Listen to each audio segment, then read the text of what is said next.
KnockBack, the retro and nostalgia podcast, is brought to you by, well, you.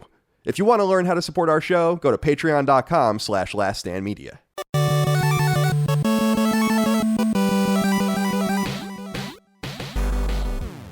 Greetings and salutations. Welcome back to KnockBack.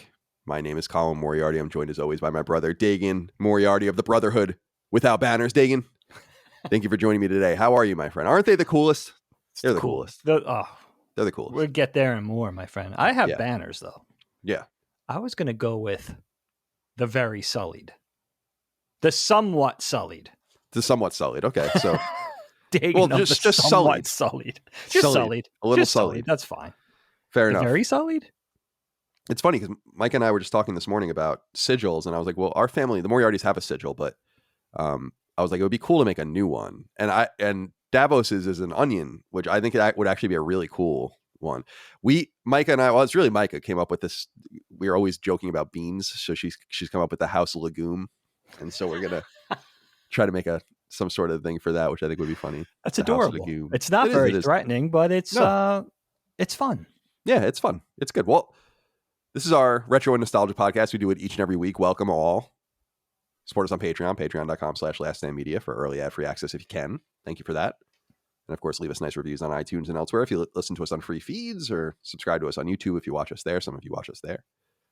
But before we get into Game of Thrones Season 3, which is the topic today, I wanted to throw it over to you. What's going on in your life? Anything you'd like to talk about at the top of the show? I mean, what's weighing heavy right now, I'm looking at my window. The weather lately, I don't know what's going on down in Virginia, but up here in PA, it's been so gloomy. Talk about gray worm, right? It's been, and we've gone over this on the show from time to time, but I like a nice dose of gloomy gray weather. I like it cloudy. I'm into it. Give me some variety. Definitely. That's fine. But it's just been so gloomy and so gray, rainy, misty, foggy. It seems like it's been going on for weeks, and that's usually late winter weather here, but I feel like late winter is just creeping over into spring now. And if it gets sunny, I feel like it's for like half a day, and then we'll have 5 or 6 days that are just very, very gray and very gloomy, and then we'll have a little bit of sun for a few hours, and then it goes on for like the better part of a week to be sort of overcast again and a lot of rain. It's just getting to me. And there's those people that are like, I need my sun, I need my vitamin D. I'm only happy. Like, my attitude is very upbeat when I get that sunshine. I'm not really like that. I can take a little sunshine. That's fine. I'm not a vampire by any means, but give me a nice variety. But it's just been this is the first time in recent memory I can remember where it's just been overcast for, feels like the better part of a season, Now, how is it down there? Have you guys gotten some spring weather? Is the summer creeping its head in yet? Yeah, it's getting a little warmer. It's 64 right now. I'm looking at the temperature on my Windows app here. Oh, it's warmer there. Okay. It's 64 degrees, but yeah, it's been rainy and cloudy and weird. You know that the sick Castlevania Symphony of the Night scene where there's like the clouds in the background and they're moving really fast over the sky, and it's like it makes like a really dark. I think it's at the top. Yeah, right. When you're outside, and also when you're like at the top of the castle and stuff, and the clouds kind of move like that for some reason. I was saying since I've lived here for 2 years or so, and Mike has been here for most of that time, I kept telling her, I'm like, look at the skies. Isn't the sky weird here? And she kept saying, like, it's no different than where I'm from. And I kept making fun of her because she had finally admitted, she's like, no, there is something weird about the way the clouds move here and like the way everything is. And there's always like a pretty scene or some vista, something to see. And I was like, I don't know if it's something about the mid-Atlantic or whatever, but it's funny you bring this up because during Sacred Symbols, so people have listened to Sacred Symbols, I guess episode 196, I got a tornado warning on my phone while we were recording. And I just ignored it. I was I was like, and I was like, no, we're just going to ride it out. We have underground cable wires and stuff here, so we would never really know that the electricity was like, there's no danger to that. So there's no sign anything calamitous is happening outside if you have your shade shut in your office. But that's nice that your infrastructure is not threatened, though, because we have the above ground power lines here still, which I'm so angry. But half the neighborhood does and half the neighborhood doesn't, actually, which is there's no parity or fairness in that whatsoever. But yeah, but tornadoes, as you guys who live in the Northeast especially know, like that's become a reality in the Northeast. I could, or just the East Coast in general, where I know they had tornadoes in Florida last week. We had a tornado watch on a couple of nights ago, Friday night. And they do touch down here. They do touch down in Richmond now. This is a new phenomenon that, growing up in the 70s and 80s, we talked about. That was the big thing about watching The Wizard of Oz. It was like, yeah, we get hurricanes here, but we don't have to worry about that here. We don't live in Kansas or Missouri or something like that. Right. But I don't really fear tornadoes. I mean, they do horrible damage. I think it's that things are getting a little warmer, and I think that's probably really playing with it. Since I think it is the fusion of cold and warm that makes tornadoes happen. You could feel that in the air. When there's a tornado warning, you could go outside and you feel it has that thunderstorm atmosphere where you feel like, okay, something feels heavy. It's thick. It's hot. It's not supposed to be this warm. There's something about that atmosphere that's like, yeah, this seems like a storm's brewing. Type of thing. You ever get older? Maybe it's just from being around a long time. You know what that feels like when a storm's approaching. It's interesting to think about. The U.S. is so big that we have basically every problem. If you live in the Netherlands, for instance, you're going to deal with flooding in the Low Countries, right? And if you live in Japan, you're going to deal with some earthquakes. Sure. But it's like here we have some big earthquakes in Japan. I was in Japan during an earthquake, but it's scary. But no one gave a fuck, as I've said before. Like no one cared at all. It was the worst earthquake I've ever been in because I was in quite a few in California too, and it was the worst one I'd ever been in. No one gave a shit. I was playing. I was at Square Enix playing Final Fantasy Type 0 on PS4. Wow, I don't think I know. And everything was just like shaking, and yeah, it was crazy. And they just went about like their business like it was. Yeah, they didn't care. So, but it's funny that you bring that up just because I always think about that with the U.S. It's like, oh, tornadoes. Well, we have the worst tornadoes in the world in Tornado Alley, right? And one of the only places in the world where tornadoes really happen, actually, like that's regularly, is in the Great Plains. Yep. Oh, flooding, yeah, we have the Gulf Coast and all of that. Oh, earthquakes, yeah, much of the West Coast is along the Ring of Fire. Hawaii, volcanoes, yeah, sure, we have volcanoes. Oh, hurricanes, yeah, we have hurricanes on the East Coast and nor'easters and lake effect, yeah, we have that in the north, and it's like we have everything. I always found that really interesting. It's just because of the geographic landmass. Yeah, there are not many countries that have two massive cities like San Francisco and LA that could be swallowed by earthquakes basically at any moment. Place like Honolulu that could be engulfed by a volcano. A place like Houston that could find its way, or Miami that could be under the water. Places like crazy? Places along the coast like Washington D.C. that could just be destroyed by hurricanes.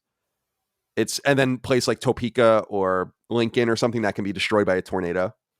Yeah, and Buffalo gets, especially foreign people, I think would find this funny. Go look up how much snow Buffalo gets. Oh my god, they have something called the lake effect up there, and it's super fucked. I don't know how it's crazy. It's hysterical how much snow. If you stay in Buffalo, let's just take Buffalo. If you stay in a place like Buffalo, you must, at your core, enjoy that weather, right? Because why would you go through that when you get buried? I dig it too. I totally dig this. I would love that. Boston was bad, but it's not that bad. I mean, it's not Buffalo. Boston was bad. I mean, Boston was bad weather. But yeah, I'm with you with the weather thing, just in liking a little variety. And I liked the best part of San Francisco was the weather, which was just always sweatshirt weather, and it was usually foggy or overcast. I loved that shit. And that was one of the things that was attractive to Seattle. It rains like 250 days a year there or something like that. Yeah, isn't that wonderful? I love it.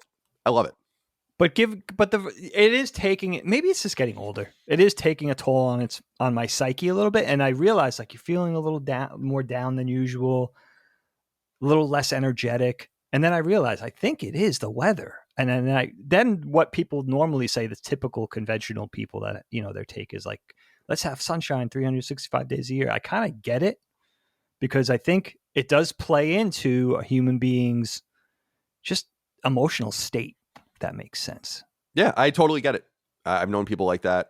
And yeah, the exact opposite. I've always been attracted to midnight sun and like living in Scandinavia or something in Iceland. That would be cool to.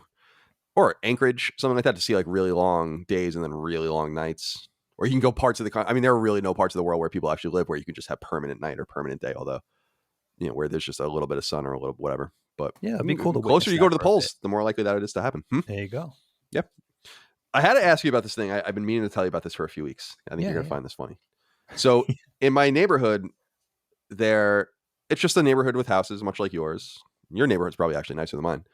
And just sidewalks and and houses and streets, and then every so often there's just like a little preserved space of land that I guess they had to do, right? This is where like dogs go and pee and hang out. And it's typically just a parcel. It's like a little lake or a little forested part of that's not been knocked down and whatnot. That's nice. Okay. And so we just walk the dogs, and I had this theory, I had this idea, and I wanted to know what you think of it.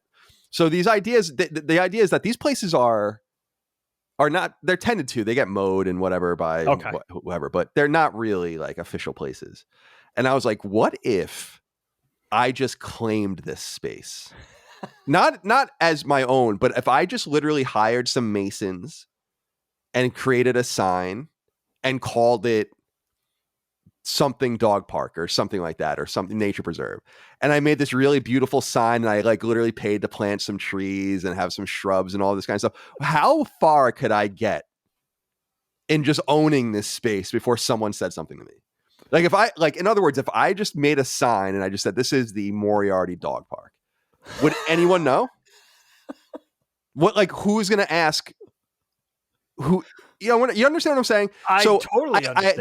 There's just this space, and I keep making Michael laugh about it because I'm like, I really just want to try to claim this space, not as my own or anything like that, but just to try to make it something and see how far I can get. I bet you get very far, because everybody's going to assume that you're in the right. No one's going to ask any questions. Everybody's going to say, "Oh, I guess that's a thing," and then the next person's going to come. I think of my township, like, you can't put a tool shed in because they do flyovers. So you have to get a permit for everything here. And I think that has to do with being rural and keeping a certain aesthetic, because the vineyards and the farms and kind of trying to hold to that. And I think the builders were beholden to stick to that when they were even building the houses, certain colors, all that kind of thing. But I bet you get real far. That now, talk about your bean sigil. You could plant your flags, right? But I bet if you do it, that's in a funny way. I bet you if you do it in a very sort of mellow, methodical way with, put a construction sign there, such and such construction, now you're building something, make it look very official and not necessarily claim it, just something that looks like, because the people would just think the township's doing it. Right. Now, if the township or the homeowners association comes through, that could complicate things. But if they're very hands off, they might even think, who knows? Maybe they even think, because who's going to come around? No big officials are going to come around. We have an HOA, but it's like one of those distant HOAs that doesn't really, that's just like an HOA company, I think. Okay. So we have that. No one really seems to be NIMBY in this neighborhood. In fact, there was a sign for our builder in the neighborhood long after there was any land left. Like, all the land had been bought up and it just stayed there. And I told the HOA, I'm like, this should probably be taken away since none of these plots of land have existed in years. And they're like, yeah, then they just took it away. So no one's paying attention. That was the thing that originally planted that in my mind, where I'm like, these people are totally checked out. And I just thought it would be funny to create a little brick, like a brick sign, like nice masonry, right? And then like a chiseled sign of some sort. Like the Brookhaven Elementary sign? You know what I'm talking about? The old I Brookhaven know Elementary exactly School. what you mean. Something like that would be a little costly, and then just call it something, and then just put it there. And I don't know. I just think it would be the funniest thing ever. I bet you could take this one step further. I don't know if you're thinking along these lines. You could do something philanthropic and let's say you build a playground in that spot and then name it for yourself. Like the Colin Moriarty playground at whatever your neighborhood's name is, right? That's brilliant. I bet you they would embrace that.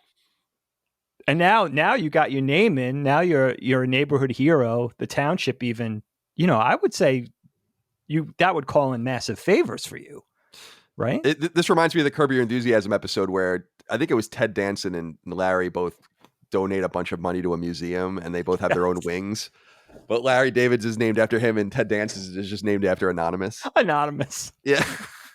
Larry looks like such a dick, but meanwhile he's this huge philanthropic provider, giver. Right? So think about this, man. You could be a hometown hero. I could be. I mean, it's always been my dream. My ultimate named after me dream is to have a hall at IG, or not at IGN, at Northeastern. A hall at IGN would be awesome too. But have like a dorm or like like a school hall named Moriarty Hall. I think wing. That's always been my dream at Northeastern. Like if I had, that's like $100 million move or something. That's not something you can just do, But You know what? Build the playground. It's going to cost you a little bit, right?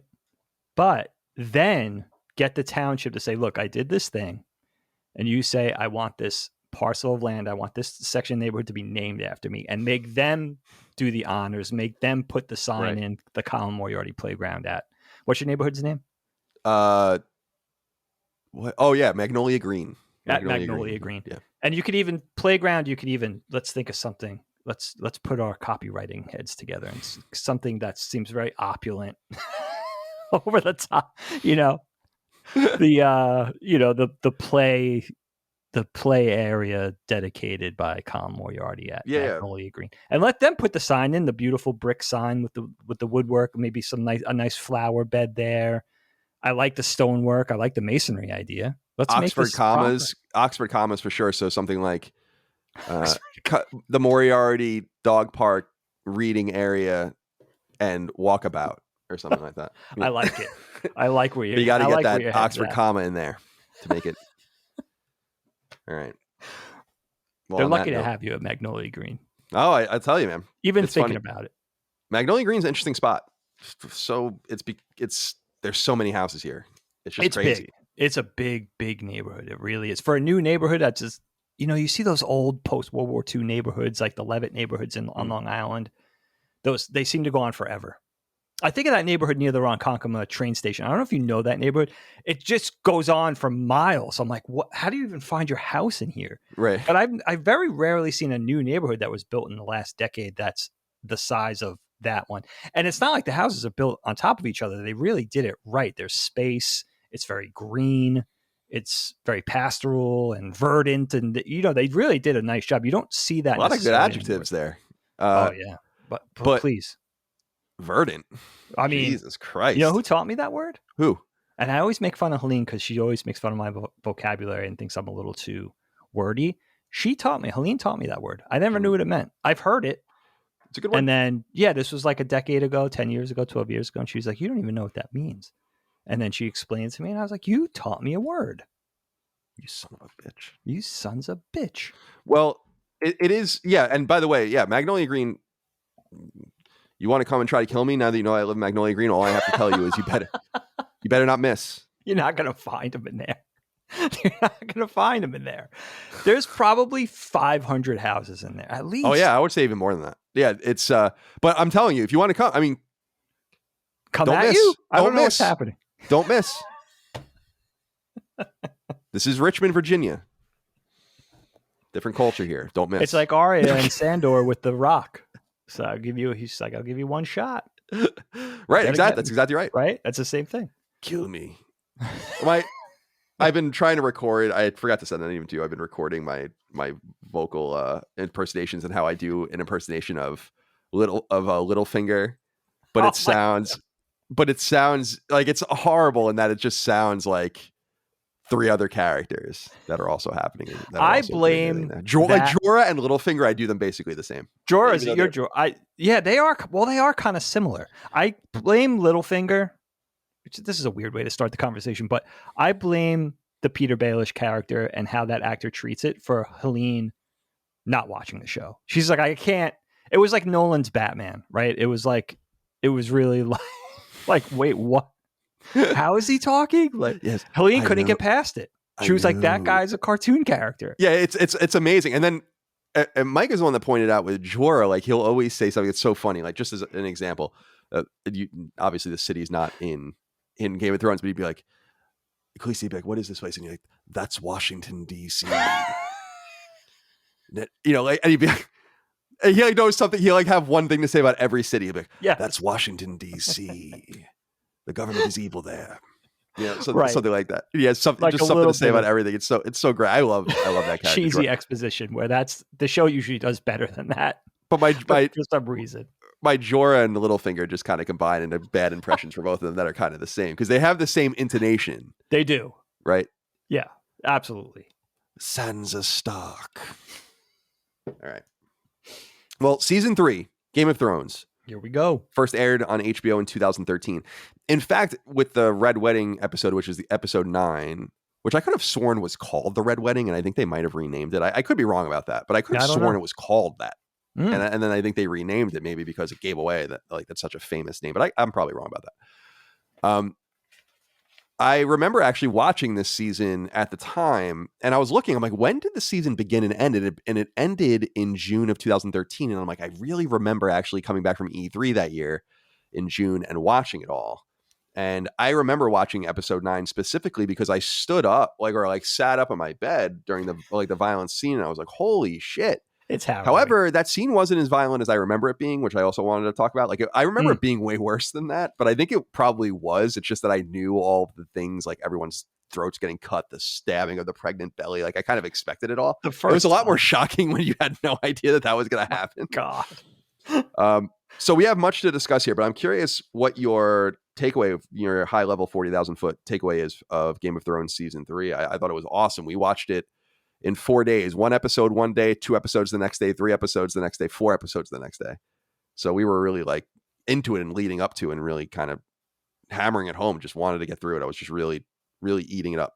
Talk to me about season 3. Yeah, I like watching it like that. I like the fact that this season you initially binged too, because by the time you started, it was already over or ending. The season had already aired, I should say. I was never quite on time with Game of Thrones. Like, I think I started watching it in season 2 or season 3, and then I watched it up to like season 4, and then I stopped. And then it was when I was in LA that I actually watched it all the way through. So we're starting to get into the stuff I've only seen once, which is funny because things keep happening where I'm like, that already happens, or why hasn't this happened yet? There's one scene specifically where I'm like, I could have sworn this happened in the beginning of season 3, and it hasn't happened yet. I don't even want to say in case anyone's it has to do with Joffrey. Okay. And I like that. I was like, I thought that happens in season 3, but it doesn't. But then there are things happening, like they're climbing the wall. Yeah.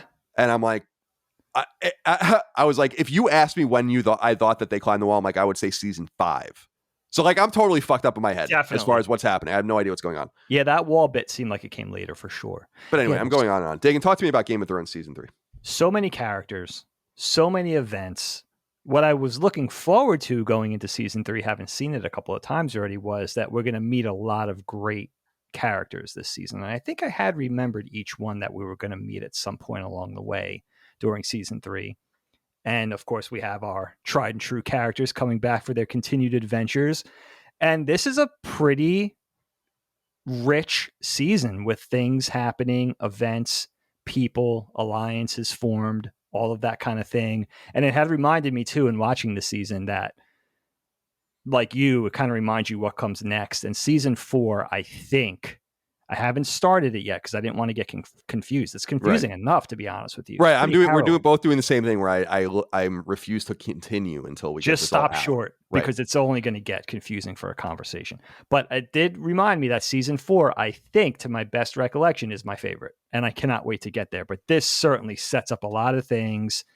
That huge event that we're getting ready to talk about in the penultimate episode of this season. It's just, talk about harrowing. I mean, it was probably the most upsetting thing I've ever watched, certainly on television. I don't know about in film too, but certainly on television. Definitely something that was unexpected. And I had also celebrated the fact that in remembering that, again, I watched this for the first time in 2020. I binged the entire thing within a month or two. It definitely wasn't 2 months. It was pretty quick. And that this season is almost 9 years, started airing almost, over 9 years ago, which is crazy to think about. Definitely. So much to say, kind of hard to know where to start, but certainly this is a show based on characters. So that's always a great way to do it. But I really enjoyed watching this again. And it's also kind of neat, again, with the best of television, that watching it in repeated viewings doesn't really dull it. In fact, not at all. You learn more because you understand more. Now you're comprehending more. It's complicated. It's pretty complex, woven tapestry of things that happen. The web gets really, really tight and busy. And every time I watch, I learn something new that I had missed, whether it's a relationship between two characters clarified, or something that happens between, maybe an origin of a character playing into the event, or something like that. But there's always something that I learn. And if I watched it a 4th time, I would learn something more about season 3. So that's nice that it doesn't really, obviously it's not as shocking because it's a very shocking series. You don't get as shocked the 2nd or 3rd time around, but it's nice that it's still so rich and entertaining and the acting. I even thought a lot of the effects in this, and there's a lot of effects in this, the wall sequence, the dragons, there's a lot going on. I thought the effects hold up really well. They get better and better. They put more and more money into the show, you can tell. You could see, yeah, for sure. And also everything's becoming more sophisticated. I love what you say about the richness of the show watching it again. It reminds me of, well, the shows we always bring up, Mad Men and others, where you just get more and more and it doesn't get boring. First of all, so much happens that you forget. At least I do. Maybe it's just because I'm, been smoking weed for so long and don't remember anything. But it feels fresh, and kind of knowing the beats of it allows you to go to the next level down and try to look at other things in a scene because you're not necessarily fixated on this, that, the other thing. It's just a throwaway scene, but it kind of reiterates what you're saying. When we first meet the Tullys, like Blackfish, and they're shooting the arrows, which is an awesome scene. I mean, it's just fucking hysterical scene. So good. And there's a really cool shot that I don't think I noticed the first time, which was when Blackfish takes the bow and arrow and he pulls it back. He looks behind him, and there's just a flag waving, and he just stares at the flag, and then he shoots. And the implication is that he's like determining the wind. And just a little thing like that. Like I don't think I picked up on that the first time, and I love how he does like the Jordan, he just shoots it and walks away. Doesn't even see where it lands. Right. And just go. And it's wonderful. So there's a lot of that. And I'm glad you brought up the performances too. We'll get into these as individual performances, but they are so good. There are scenes like at the Small Council, for instance, where I'm like, holy moly, we have some, Lena Headey's there, right? And so good. And Peter Dinklage is there, and it's just there's a lot, Aidan Gillen's there, and Charles Dance is there, and just like a dynamo group of actors. It's just it's incredible. And I was saying something when we were watching it where I was like, I feel like the smaller the character, the more intriguing the performance. Maybe it's because we get really used to a really strong performance from Davos or a really strong performance of Arya and all of this. But when we meet these one-off smaller characters, like for instance, the Archer in the Brotherhood, I'm like, this is a strong ass character. Hell right? yeah. And good actor. Right. And just the way he stands, the way he looks, the way he smiles and smirks, and he feels like the Archer character, like the distant, you want to keep you at arm's length kind of character. So I really enjoyed that as well. I'm not, as usual, sure where to even begin. And so I think we should begin again north of the Wall. We find ourselves in the beginning of this season in Frostclaw, which is kind of the north of the Wall capital city, the Wildling capital. And I like how he says, we don't bow for anyone beyond the Wall. I love that whole scene where Jon Snow is like trying to put on his graces and all this kind of thing. And they're like, what are you doing? And he's even talking to the wrong Mance Rayder, which I think is another awesome so good thing. What I love here is the introduction of more supernaturalism. We see giants. And I love that we really see one so far. And I love that, again, the introduction of something where it's like, what the fuck? But it just works. And I'm curious what you think of Mance Rayder and how we learn more about the Turncoat Crow and basically this idea that he's cobbled together 90 clans, he says, speaking 7 languages that all hate each other. And he has somehow convinced them that they need to escape south of the Wall to be able to survive, that they put all their problems aside in order to work together. So Mance Rayder's group is actually the biggest army on the continent. It's just unbeknownst to everyone south of the Wall. So there's a lot going on up here. I really like this character. I love the idea of the Turncoat Crow. And I like the idea of Jon Snow playing with this idea of joining them. I don't feel like he intended, I could be wrong, but I don't feel like he intended on turning on them. I feel like the opportunity was brought up south of the Wall for him to turn. And I think certain people and certain things like their warg and others that kind of turned him off to being one of them, I think helped push him. But I don't think that was the intent. I think he was being brought in. Just like Mance Rayder was once brought in by the Wildlings. We don't really know his story. I don't know if we ever really learned that. And by the way, postscript, there are so many things in this that are happening in the story that they could each be their own rich book or their own rich TV series or something. Like just Mance Rayder north of the Wall. What happened there? That's like 5 seasons, right? It's just so wonderful. So talk to me a little bit. Let's start there. North of the Wall, Mance Rayder and the Wildlings. Well, you know what, man, you're so right about every performer in Game of Thrones being so good to a person. It's so important to say that up front because You get a fairy tale, a work of fantasy, same thing we talk about with science fiction, especially those things. Even if it's a grounded present day drama set in the real world, to have everybody so good and just such a natural fit for their characters, and also just being able to realize the part that they play. Like you talk about Anguy, the archer in the Brotherhood Without Banners, a smaller, minor character, but he plays his part. And everybody seems to just get it. These are hundreds. I mean, really, at the end of the day, you got hundreds of players in this, and everybody just gets it. It's so nice to see that to a person. Like, there's no weak link, which is really special. I mean, we talk about things like Sopranos, Breaking Bad, other really rich tapestries, well written, beautifully show run. But Game of Thrones just takes it to the next level because of scale, and to be able to achieve all that it's insane. It's so easy to take for granted as a viewer. You're just watching it, you're entertained. But when you really think about the mechanism of this thing and all of the gears churning to create this thing, it's like, wow, there's really nothing wrong with it. Even we're making fun of the Peter Baelish character, but even that character, it just works. It's just, he's awesome. So wonderful. Yeah, he's awesome. It's not his, that's the way it's delivered. That's the way the guy sounds. That's the thing about like Lena Headey with Cersei. Like Cersei fucking sucks, but that's because it's a wonderful performance. Oh, it's so and it's good. The same thing with, so I think it's the same thing with Baelish, where you're a little annoyed and put off by him, but that's, you like almost are more attracted to Varys, even though they're kind of the same. Yeah, because Varys is like the good angel, and Littlefinger is more like the bad angel. And so, well said. At least that's the way I interpret it. So definitely. So yeah, go on. Yeah. So starting north of the Wall with the King Beyond the Wall, it's so interesting. I learned a lot about that sort of thread, the north of the Wall thread, the whole thing with the army beyond the wall, the whole thing with the Night's Watch. I think it's very complex. And watching it again, there was a lot of clarification for me, and I realized some things that are interesting and also ironic. You have this army of basically wildlings beyond the wall that are opposing the Night's Watch. Now, then, if you think about the Wall and the Night's Watch, these are men of Westeros, whether they're people in a priest-like manner that dedicated themselves to this thing, or they're criminals that were ushered up there. These are all men of the South. Now, by the South, I mean south of the Wall. Westeros, a lot of them were proper dudes. Some of them were even lords, right? And you have this other host. Well, wait. Master Aemon had a claim to the throne, we learned, actually, in season 2. Right. Yeah. I mean, these are people that gave up position, wealth, right? A lot of them. And then you have the mix of criminals, but they are men of the quote unquote West, or at least in this world.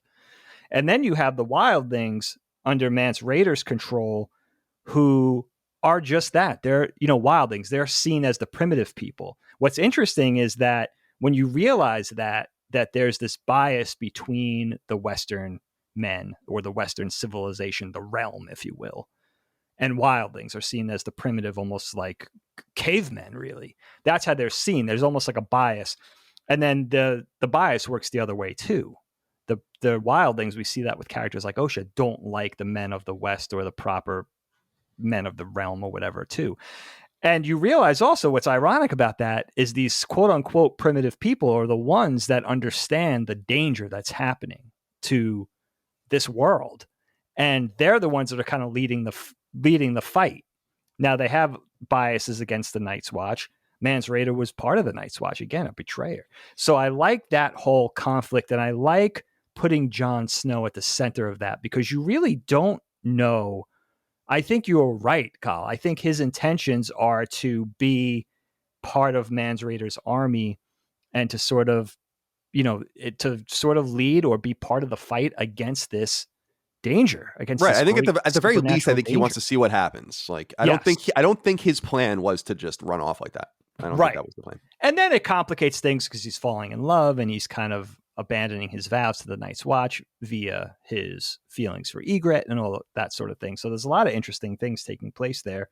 And then, of course, you get really interesting things like Tormund, characters like Tormund, who are very likable, and he's kind of ushering you into that world too. And what they're doing, a very likable character. And, things like the Giants, it's very cool the way they handle it. It's very restrained. Like you said, they show one. It's very understated. It just works in the context of what's happening in that scene. He's helping to build camp. He's huge. He's taking those giant wooden beams and sort of forming some sort of building or some sort of fire pit. He's helping to make He's helping to make camp with them, and he's not even using any tools. He's just using his hands to pound those stakes through the ice. It's so cool. And again, you just see him briefly, and then they don't concentrate on that. They don't have to linger on that or use that as a cheat to get you interested. It's just a nice way to usher you into, what this world building and what this world is made of. It's not just humans. You have wargs, you have giants, you have dragons, but you have warlocks, all of these crazy things. But again, it's just part of the world building, and it's something that's introduced slowly. It's spoon-fed slowly, which I think is really a very sophisticated way to do it. And right from the beginning of the season, we're getting new things, but everything seems like a logical progression. Nothing's a bridge too far. They don't shove anything in your face, which I think could take you out of a story like this. Where it's like, all of a sudden it's this world of giants. Oh my God. It feels like a fairy tale. No, this feels like a very sophisticated work of fiction, just the way they do it, the rhythm, the pace that they reveal things. And right from the beginning of the season, I think that's wonderfully handled. Yeah, absolutely. I also think that there's interesting texture north of the wall, just in terms of, because you had brought up rhythm, there's a rhythm in this world of things seeming to be better. Obviously they go through this winter and summer cycle, but it seems, as we know, there are all these clans and different languages and different groups. The giants live somewhere over there north of the wall. We never see them, obviously, and so on and so forth. And so it seems like things are kind of more normal in some way north of the wall, or were more normal north of the wall before, I guess, the recent cycle that has brought in the White Walkers again. So I like that too, that it's not quite as wild as you think. They're not quite as, I don't know, savage or whatever as you might think. And yeah, shout out to some of the characters up there too. Tormund's an awesome character. Like, I think you used the perfect word, which is likable. He's funny. He makes you laugh. Good serious character, good balance there as well. And we had said that we were learning things about the show and the world that maybe we didn't pick up the first time, which I am as well. Even in the North, there's stuff with the wall that I don't think I realized or understood. I don't know if they ever go into it. Please don't write in and spoil it. I don't have anything spoiled for me, but, or even though I've seen it, I don't really know. But yeah, the wall being built, right? Like, they talk a little bit about the wall being built and all of the rest, and they talk about, and I don't remember this at all, but it's talked about quite a bit, about how they kind of abandoned most of the posts along the wall over time, as this seeming centuries long rhythm of safety has taken root. And I like that too. So that there's basically a castle on the coast of the wall. There's like a castle in the middle and a castle kind of on the other side of the wall. And then I think they said something like 22 other castles had been abandoned and left. And obviously they find their way to one of them. What did you think of that idea of kind of the South over the centuries, I guess, just kind of saying, like, we don't really need to worry about this anymore? You can imagine going back to the time the wall was built and all those castles staged and everyone ready to go. But then over time, nothing happens and people start asking themselves probably reasonable questions like, why are we doing this? And before long, it becomes what we know the Night's Watch is now, which is maybe hundreds of people, mostly criminals that couldn't do anything to protect the land. And it's kind of a place, it's kind of almost like Siberia in Russia, where it's like, yeah, you go there, it will punish you, and that's where you stay. They don't really do it for any other reason. Otherwise, you would send real soldiers there. You'd send real professionals. So what do you think of that? The idea that the Night's Watch, I love this idea of the Night's Watch kind of dying off at the worst possible time. And though they don't really talk about it specifically, as far as I can tell, it's just insinuated over and over again. What do you think of that? Dude, I love that you bring this up. I talk about world building and developing a sense of scale. The fact that, yeah, there was once 30 castles or whatever. We learned, I think, during the season that the wall is 700 feet high, 500 miles long, right? And it extends from the water all the way inland. And yeah, being this civilization, this land, this world being lulled into this sense of security over the ages as that threat seemingly tapered off over the centuries, and of course making the Night's Watch or that whole thing less important, or seemingly less important. And just knowing that, yeah, there's dozens of castles once and now there's 3 that are basically manned. And maybe it's that they can't get the people, maybe it is that thing that's like, it's just seemingly not as important as it once was. And just having that sense of, how the not only scale, but how the world has changed in a long period of time, but also if you think about it in context, probably a relatively short period of time, and how it's ironic because now it is important, and now they don't have the infrastructure to fight this army of the dead, basically this army of zombies, this unstoppable force that is coming, and that more and more people are learning that the threat is very real. This threat of old is returning to the land, and shit, we don't have this kind of stuff in place. But to know that also makes you kind of envision what they once battled. You had all these castles, you had this giant wall, you had every turret occupied at one time. It gives you the sense of scale of what they once dealt with, which makes you really anxious for what they could be dealing with again. It's going to be a repeat of what once was, but now they're under-equipped. Right. And you're absolutely right about the wall in terms of its scale. Like, and again, please don't spoil anything for me. Don't write in, but I want to know more about how it's built, how it was built. How do they do it? And how, like, that's an enormous undertaking. So to your point, the threat must have been so great to have gone through all of this unfathomable trouble. And it's funny because it's compared often, although I don't think literally, to what Daenerys is doing over in Essos, where several times they encounter walled cities, and those walls are adequate at 50 or 100 feet to keep out some of the greatest armies in the world. And these guys are over here building 500-mile long, 700-foot high ice walls. Love that. And it really makes you wonder, like, what the fuck was going on? What was this? And why aren't you more scared of? Right. And it's really only through Tyrion and through Samwell, or what's his name? Samwell. Yeah. It's really only through those two that you discover that a lot of this knowledge is out there. It's just that no one cares. And because they learn about the obsidian and other things, and they ask Tyrion multiple times, like, where did you learn this? And he's like, you read it in a book, dude. And so the information is there, but it is so far gone that even Meisters don't take it seriously, and even the learned don't seem to really care. Aemon's really one of the only learned people you meet that seems to understand the threat, and you can't really blame them.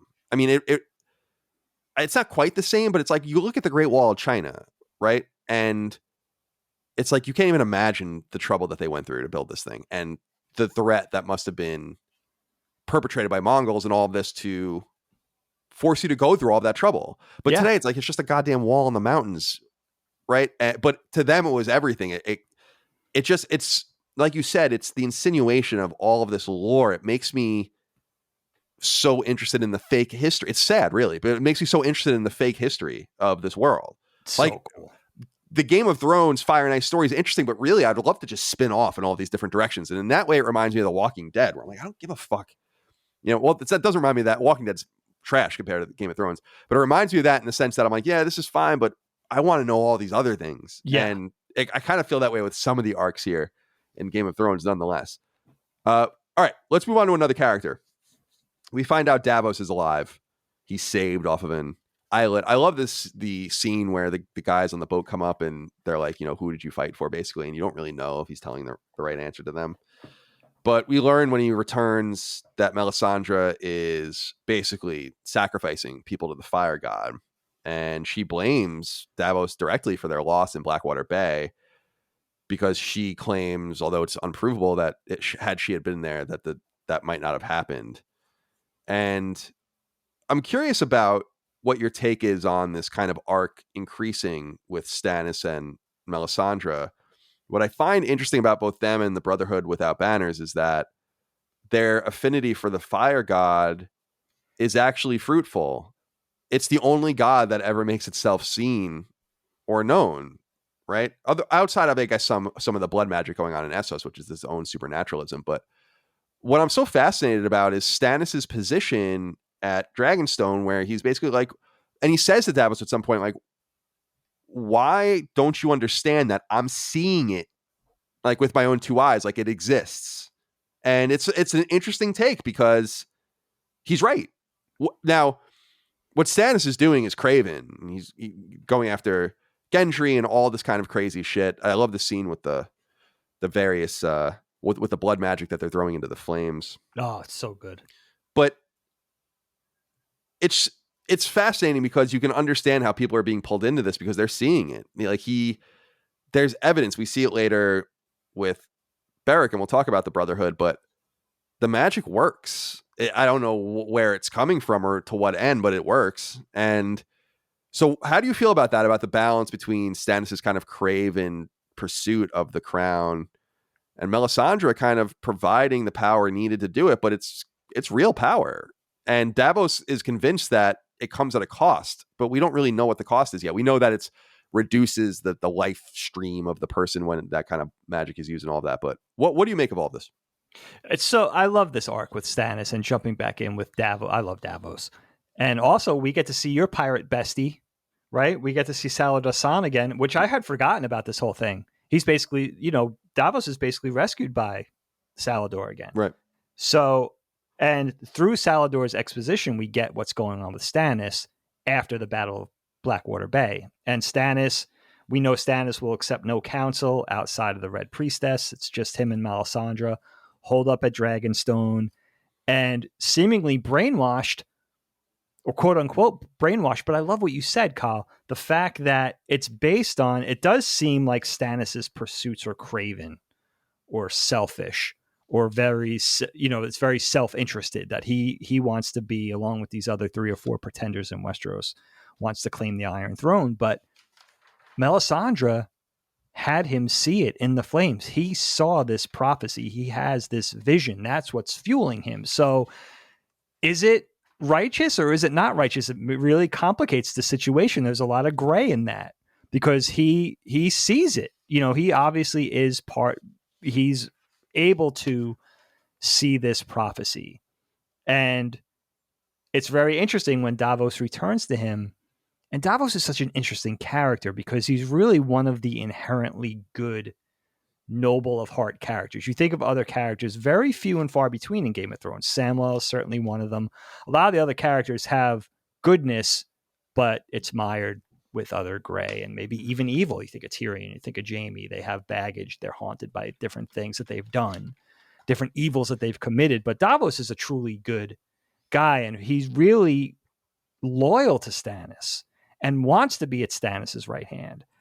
And Stannis sort of shrugs him off because of everything, that he won't heed Davos's advice. He even locks him up. That whole arc is really interesting. When Davos returns to him and he's like, lock him up. Almost immediately, you feel like Davos probably should have went, because you feel like you want to see Davos succeed. He's one of those characters. He's like Sansa. He's like Arya, right? You want to see these.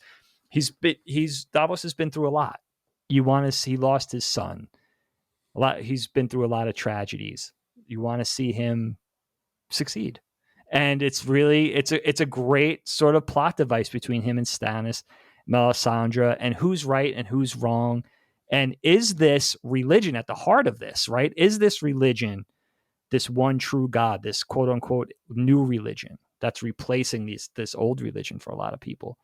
Is it evil or is it righteous? We really don't know. We get a little bit of both. And also, of course, Gendry being at the center of this thing, or becoming at the center of this thing at some point in the season. Melisandre gets wind that this is King Robert's bastard. He has the king's blood. They need him for these blood rituals, the whole thing with the leeches and the fire. It's so interesting. And also the other side of it that's kind of reminding you, is this, you see people like Beric and Thoros, who we didn't talk about yet, but just really briefly, that you see them sort of aligned with this religion and the fire gods. And then you see something like Melisandre where she's using seduction. It seems dark. It seems underhanded. It seems evil. So which is which? What's going on here? And it's really, you get misled in such a beautiful, delicious way because you really can't figure it out yet. You're trying to, but you're getting a little bit of both. And you're getting people that, like Davos, who are just really strictly against this whole thing. And he's good. But that, but then you get people like Beric, who's also really aligned with this. We don't think Beric's evil. Of course, if you remember Beric's character, he was sent out by Ned Stark before Ned Stark died. He was sent out to bring back the mountain and kind of hold him responsible for his war crimes and stuff. So there's a lot going on here, and there's a lot to think about, and we're trying to figure it out, and they just keep stringing us along. We can't figure out exactly if this religion and the people associated with it are for good or for bad. Right. It's very well said. It's very, very interesting. Before I want to move on to the Brotherhood next, just because they both deal with the same god, I guess, and that's a similarity. But before we move on from Davos, I did want to ask about his relationship with Selyse, and which is really interesting. Or Shireen is the child, and Selyse is the wife. Yeah, yeah. What do you make of this whole thing? I don't. Are they ever explicit about what Shireen is suffering from? It's like some sort of ailment that they keep her locked up, I guess. I don't really quite understand it. And then he has this wife that he kind of is openly cheating on. She seems cool with it. The red woman is openly speaking with her. That's very interesting and kind of dark situation with Stannis, with his family. What do you make of them, and how Davos kind of comes in with the daughter, learns how to read and all of this? I find that quite so nice. Great. Yeah. Another thing just to kind of propel the character of Davos, who's again such a wonderful character, the Onion Knight, and this sort of shunned daughter of Stannis that's basically treated like a prisoner, Shireen. Young girl, she has that condition called grayscale, which is, we don't know that much about it yet. It's a seemingly incurable, serious skin condition that worsens over time. That is, I think, ultimately deadly. Now, I'm not going to ruin it for you, Kyle, or anybody else watching, but another major character gets this later on, and we learn more about it. Right, that's right. Right, you're right. But right now, we just know there's this sick child. She's a daughter, so just for that sake, she's shunned, and she has this rapport. She has this relationship with Sir Davos, and very, very warm uncle-like relationship with Sir Davos. So she really, probably because Stannis is so cold, and so, basically ignores his daughter, that she develops this relationship with his lieutenant, basically, and he treats her with warmth. He treats her with care, and in return for that, especially when he's locked up over at Dragonstone, she teaches him how to read. She brings him books. There's this really kind of warm uncle-niece relationship going on there, which I think is really cool. And then, of course, with Selyse Florent, Stannis' actual wife that he betrayed to basically bed Melisandre, and now treats Melisandre like his wife proper. We see that this woman is either brainwashed or she's just mentally ill, that she keeps their stillborn sons in these jars and these urns, and there's a lot of crazy stuff. Yeah, it's really a stunning visual, I thought. And what's happening is that, what was she sick, or is this Melisandre and her blood magic and her wily ways at play? We're not really totally sure yet. But she even condones, the Selyse character even condones the relationship between Stannis and Melisandre, the sexual relationship, the physical relationship, all of those things. So there's really a lot to think about there too. It's like, what's going on with this character? Is it mental illness? Is she under some sort of spell? Is it both? We really don't know. Right. But really, another nice dimension with the Stannis character. And also, what do we know about Stannis? We know all this that we learned in season 3. We know he was kind of robbed of his claim to the throne. He was probably the rightful heir after Robert died, but Robert sort of obviously didn't like Stannis for some reason. We know he lacks the charms and the sort of charisma of his two brothers. We know he's a great warrior, and we know he's really tied to this magic and this priestess, and he's basically taken up his claim with that. He's putting all the eggs in that basket. So that's what we know about him so far. And he's a fascinating character going forward. I was reminded where, I didn't want to cheat it too much, but I was reminded where this character went. And it gets really interesting with Stannis going on after season 3. Definitely. All right. Let's go to the Brotherhood Without Banners, since we're talking about the fire god. These guys are from the countryside. This is when we see Beric again. And I love these characters. This to me, and I wrote my notes, this to me seems like an RPG party of some sort, like a role-playing game party. You got your mage, and you got your warrior, and you got your archer, and I don't know. I just really dig this entire grouping, and I'm curious what you make of them. And obviously, we see them most during the trial by combat when the Hound is fighting Beric, which is awesome. That's when we see Beric turn his sword to fire for the first time, which I love that. I just love that visual. And I'm just curious, what do you make of these guys? They bring in a little bit of a Robin Hood feel. They bring in a little bit of a rebellion sort of feel. They remind me a little bit of the Returners from Final Fantasy VI, for anyone that's familiar with that. But what do you make of this particular group we had not met before? I love the Robin Hood thing. That definitely smacks of that. And I like their introduction. You know, Gendry, Arya, and Hot Pie are on the road. They're hiding out. They sort of escape from their host, and they're kind of lost. But they see this traveling band from afar, and they're like, "Oh, they're minstrels. Maybe we could rob them of their gold." Turns out to be Thoros and Anguy and the rest of them, not Beric yet. And they run across this band who calls himself the Brotherhood Without Banners. Now, what's interesting, if you paid attention, is a very small scene in season 1, again, where Eddard Stark sends his lord Beric out to basically bring the mountain to justice. Go after Gregor Clegane and his army, bring him back. Let's hold him accountable for his atrocities. So Beric is dispatched as a servant or as a lord under the Starks.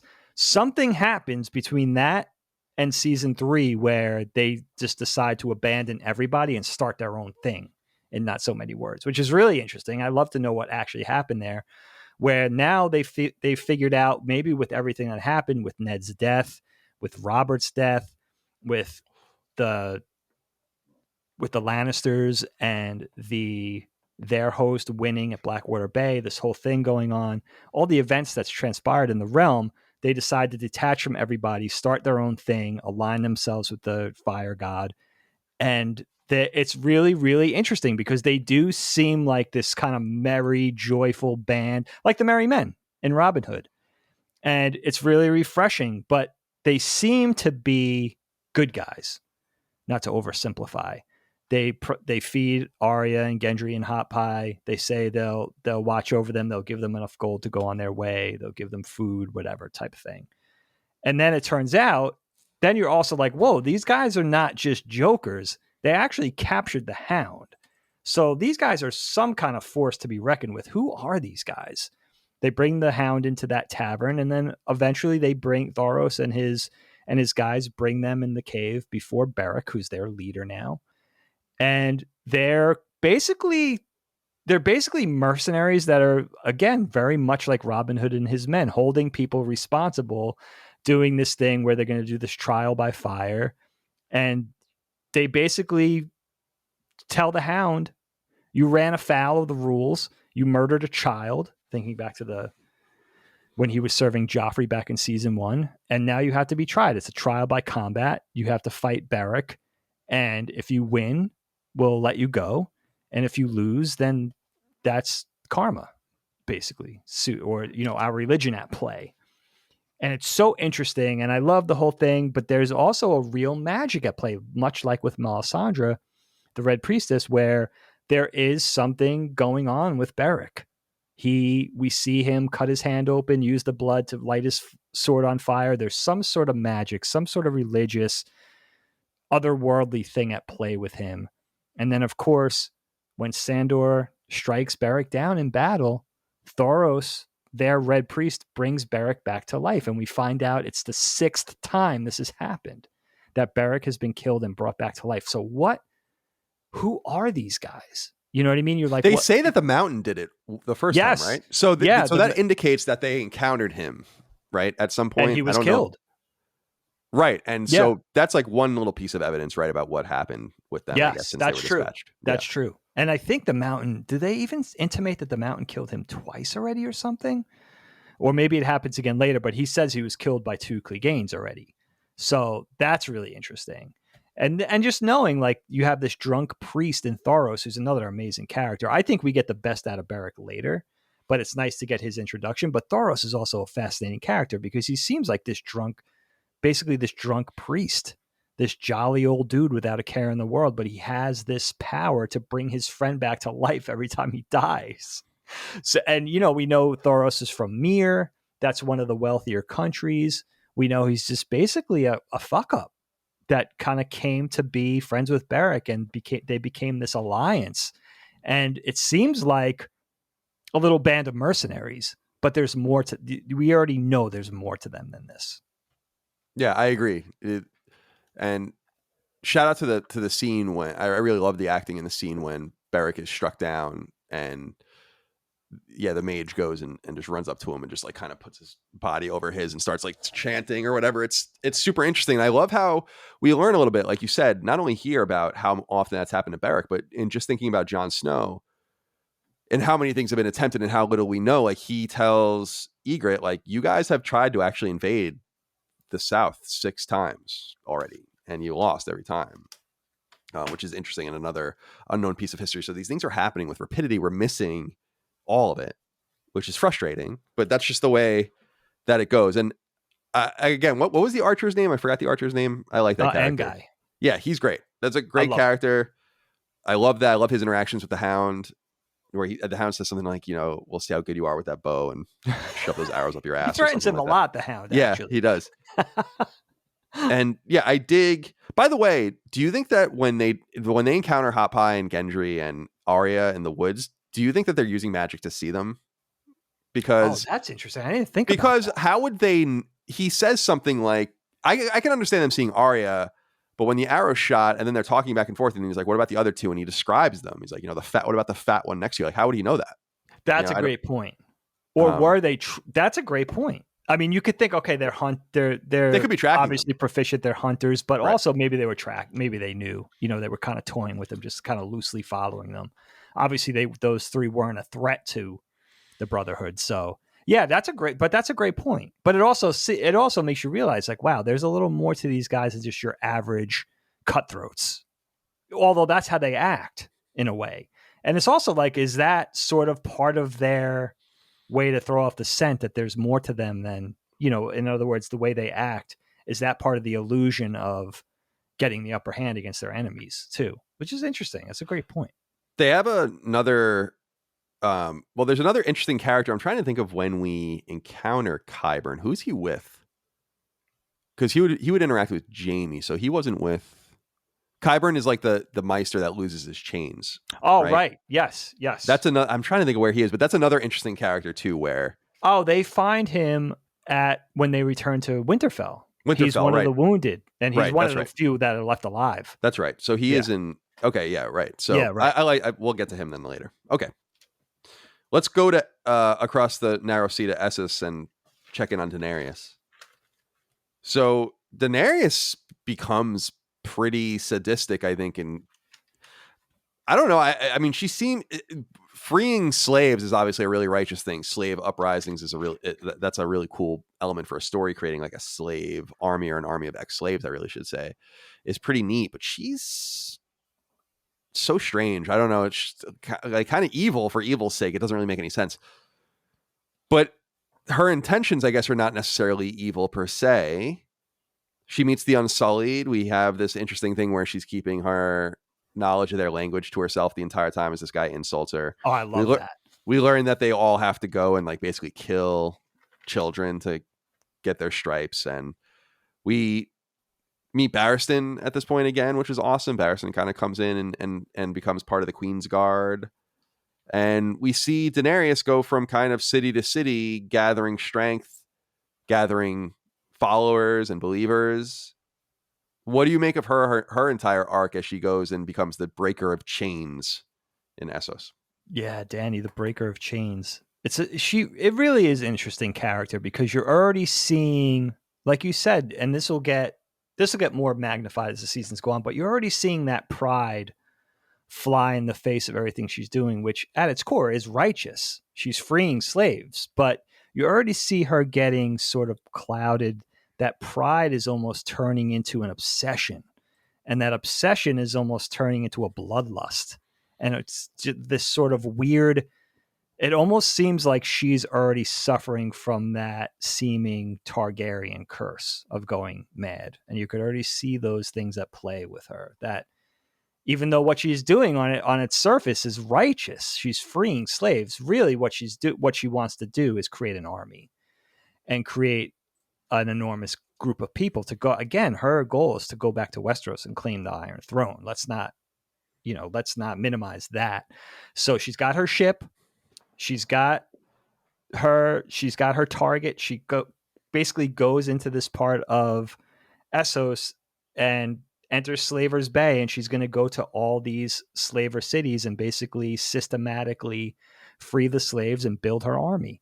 And when she gets to that first place, she claims the Unsullied, which are 8,000 basically eunuch troops that can't be, they can't fall in love. They're basically emotionless fighting robots that just think about serving and just think about fighting. And I love that.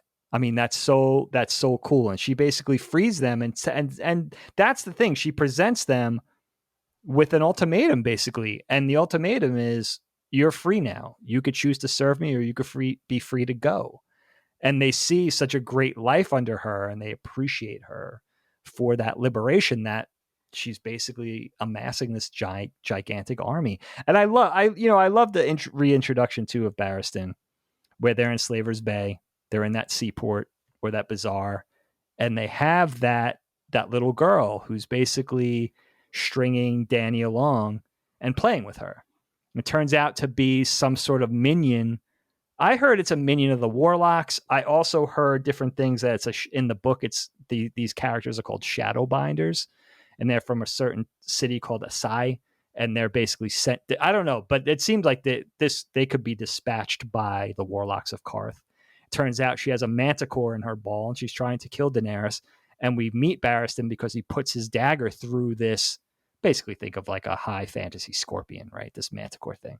And that's how he introduced himself and sort of pledges his allegiance to Dany. And when you were wondering, we were wondering where Barristan would wind up when he left, when he was dispatched from King's Landing, and the Lannisters treated him. Even now, I can still cut you down. Yeah. I love this character, and the fact that there's a little tension between Jorah knows who he is. He's a storied knight. I mean, he's one of the greats, and he's old and he's older. But Jorah knows who he is. But there's also a little tension between him and Jorah for serving at Dany's right hand, and Jorah doesn't trust him. And I think Barristan knows a little bit about Jorah's history and the fact that it's not such a clean slate, for him. So there's a lot of cool things going on. And then, of course, we meet again when they get to what's the Yunkai.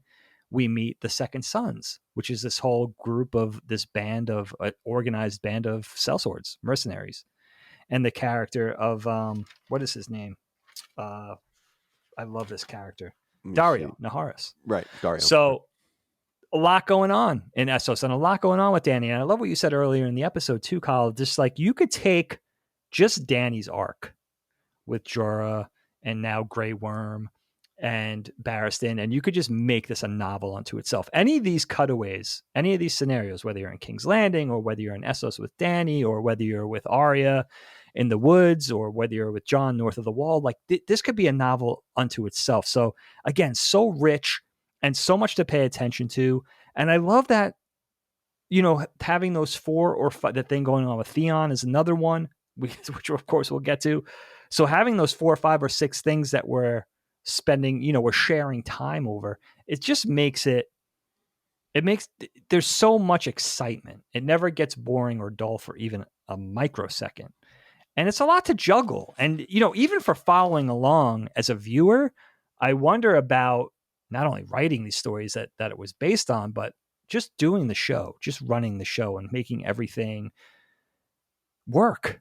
It seems like a daunting task. Oh my God, to say the very least. I know that a lot of people are disappointed that are fans of the books that this wasn't in it, or they did this a little differently, or this. And I'm like, man, they made 73 episodes, I think, of this through all, including stuff that wasn't even written yet and still hasn't been written. And so they're doing the best they can. It's a disappointment. I mean, we'll get to the 8th season eventually. I don't know that anyone really likes it that much, but it's really about the journey to get there. That's so wonderful. And there is just so much love and effort that goes into something like this, and you can see it. And I appreciate that. I'm glad that you brought that up because I can see that too. And I agree. The tension between Barristan, and not, well, first of all, there was tension between Barristan and the King's Guard and all of that when he was still serving the Baratheons. And then he goes across and he has this different kind of tension, but I like that he's like willing to kind of, he wants to restart. He has nothing to lose. It reminds me a lot of some characters in this show that are all quite the same, in which they they have nothing to really lose by starting anew and hooking themselves to someone specifically. And there's really nothing wrong with that, I guess, but it shows who's strongest in this cast of characters by, I think, the draw that they have on specific people. And with Daenerys,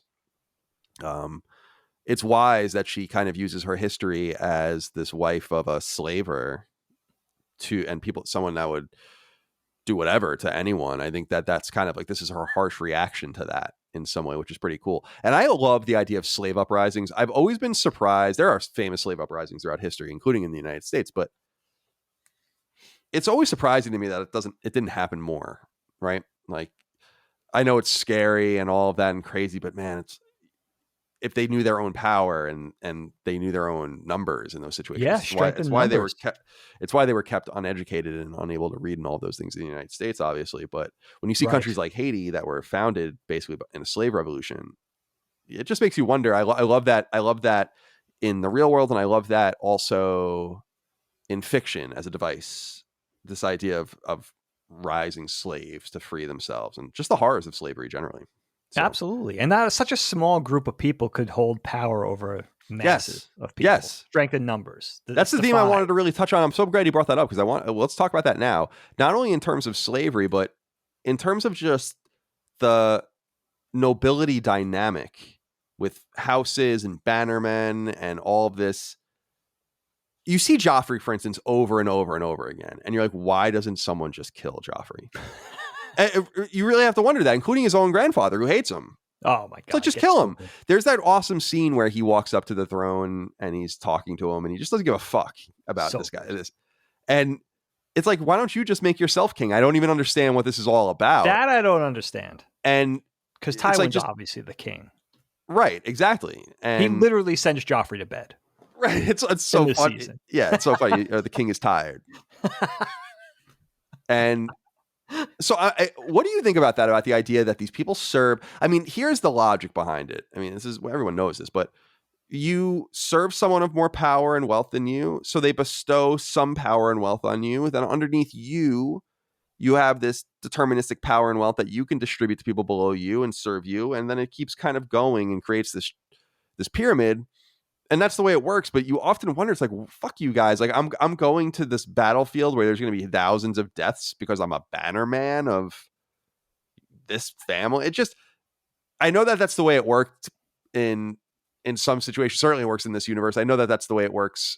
It worked in medieval times and people fighting for banners and for kings and for glory and honor.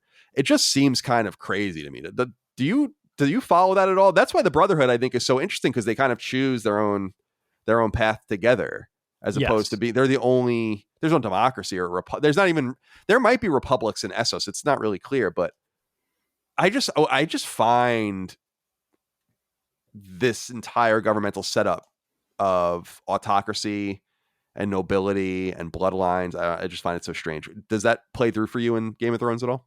Yeah, absolutely. It definitely does. And it is kind of a daunting notion when you really think about it. But I love the fact in Essos, for instance, this desert country with a very specific type of city, a very specific type of model of rule, seems like it's becoming outdated, not just because Dany is going through and liberating everything, but it seems like what they're saying in the show is, the world is changing now. This model of government, this system of living is no longer relevant almost. And I think you made a really good point earlier, Kyle, about, I think a big part of that, of a small group of people ruling a massive amount of people, could be a big part of that is keeping people uneducated. I think that's definitely important. And if you also think about context and perspective in terms of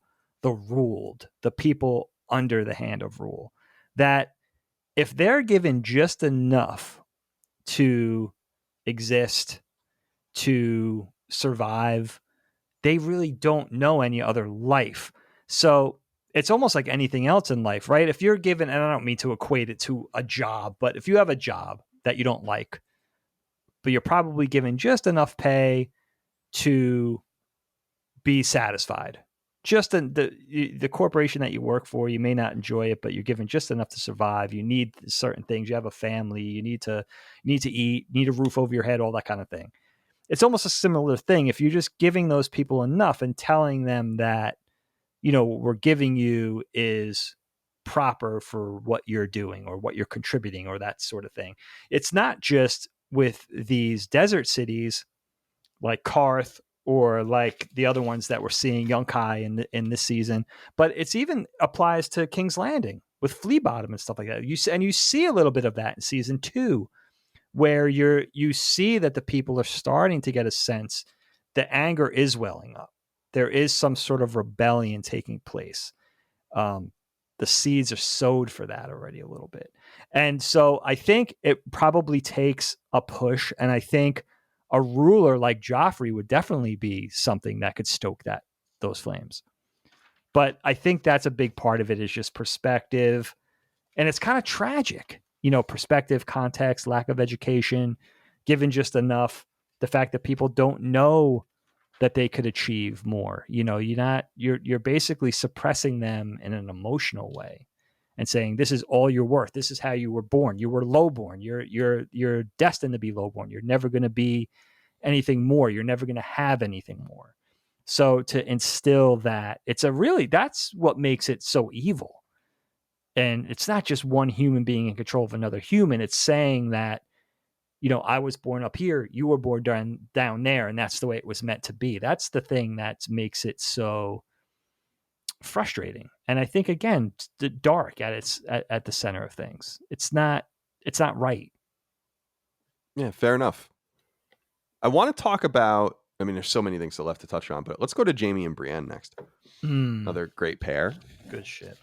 So Brienne, as we know, is bringing Jaime to King's Landing on behalf of the Starks to try to get what they, as they understand, Sansa and Arya still together. I think it's still nebulous to them what's really going on with Arya. Yeah. At this point. Yep. But they know Sansa's there, and as far as they know, betrothed to Joffrey. Although we'll get to that. That kind of is undone. This particular arc not only shines through because of the absolutely wonderful acting of these two characters. So good. But that you really see them get caught up with each other in a situation where they come to love each other. I'm not talking about being in love with each other, but that they come to love one another and care for one another and go out of their way to help each other. And it gets ratcheted up so wildly that it's quite fun to watch, because Jaime and Brienne are captured by the Boltons.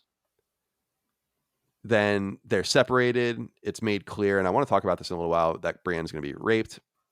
Oh, man. Jaime tells a lie about Tarth being the Sapphire Isle because it's all sorts of sapphires, when it's really called that because it's the beautiful water, as we find out. And he basically saves her life. And then he loses his hand as a result of this, his sword hand, in a really sudden move. And he's a swordsman, the Kingslayer, and the Kingslayer. I love when there's actually a really funny kind of overdramatic shot where he gets he faints or something, and he in the tub, and Brienne gets him, and he's like, the Kingslayer. It's like, oh my God.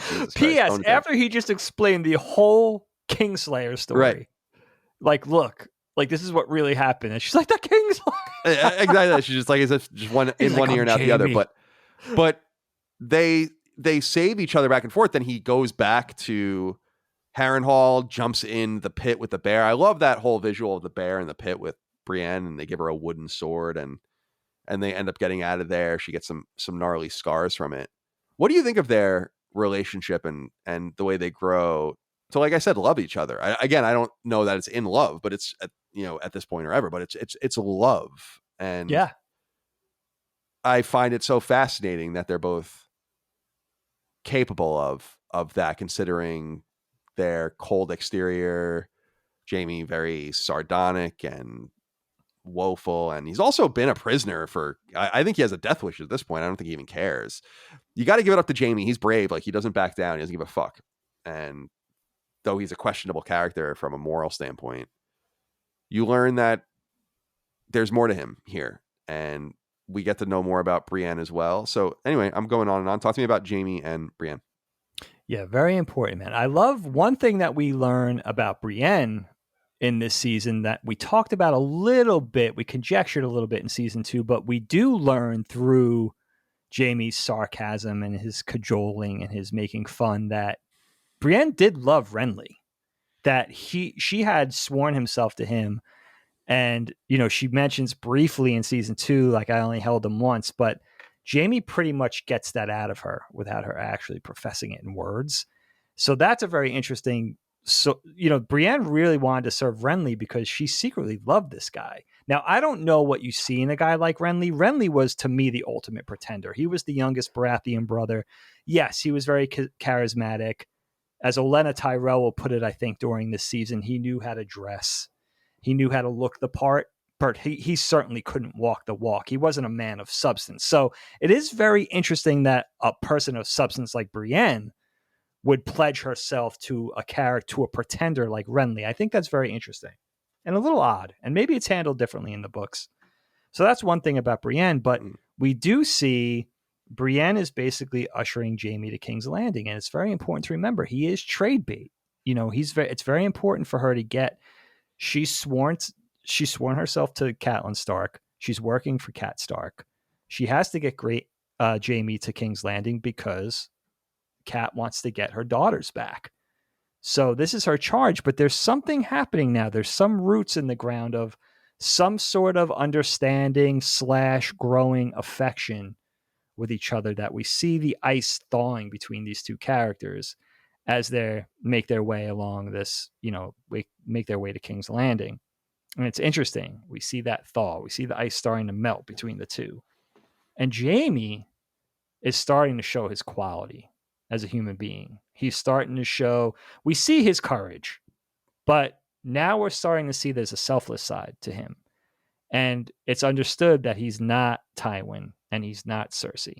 He's his own person. There's a goodness underneath that. Not only do we learn the origins of the whole Kingslayer thing with slaying the Targaryen king, but we understand why he did it. He basically did it to save thousands of people. And he explains that to Brienne. And I think it's he's such a tragic character because just as he's starting to show his quality, he gets his hand lopped off by Locke, who's a Frey who serves the Starks. And I think if you took the Red Wedding out of this season, it would be one of the most upsetting things in the show. Just the way it's handled. Then you realize this part of this man that he has formed his whole life around, his right hand, his head of the Kingsguard, the fact that he's one of the best swordsmen in the realm, all of these things is gone now. And the way it's shown and the way it's handled and the way it's shown with such terror and such horror. Locke has that scimitar, like really evil looking knife. And that whole exchange where Jaime thinks he's getting over on this imbecile. And you think this hunter, this man at arms is actually being kind. And then, he's saying, oh, I got a nice pheasant on the fire for you. Sit here. I'll feed you. Let me take off your chains. And then fucking lops his hand right off. It's very upsetting. I mean, I remember the first time I saw it, I was like, what? Holy shit. And then you see Jaime scream. You see the hand laying there. And then they kind of charge him with hanging, carrying the hand around on a chain, his rotting hand. They're taking him, I guess, south, but they charge him with wearing his hand around his neck, his rotting hand around his neck. It's really upsetting.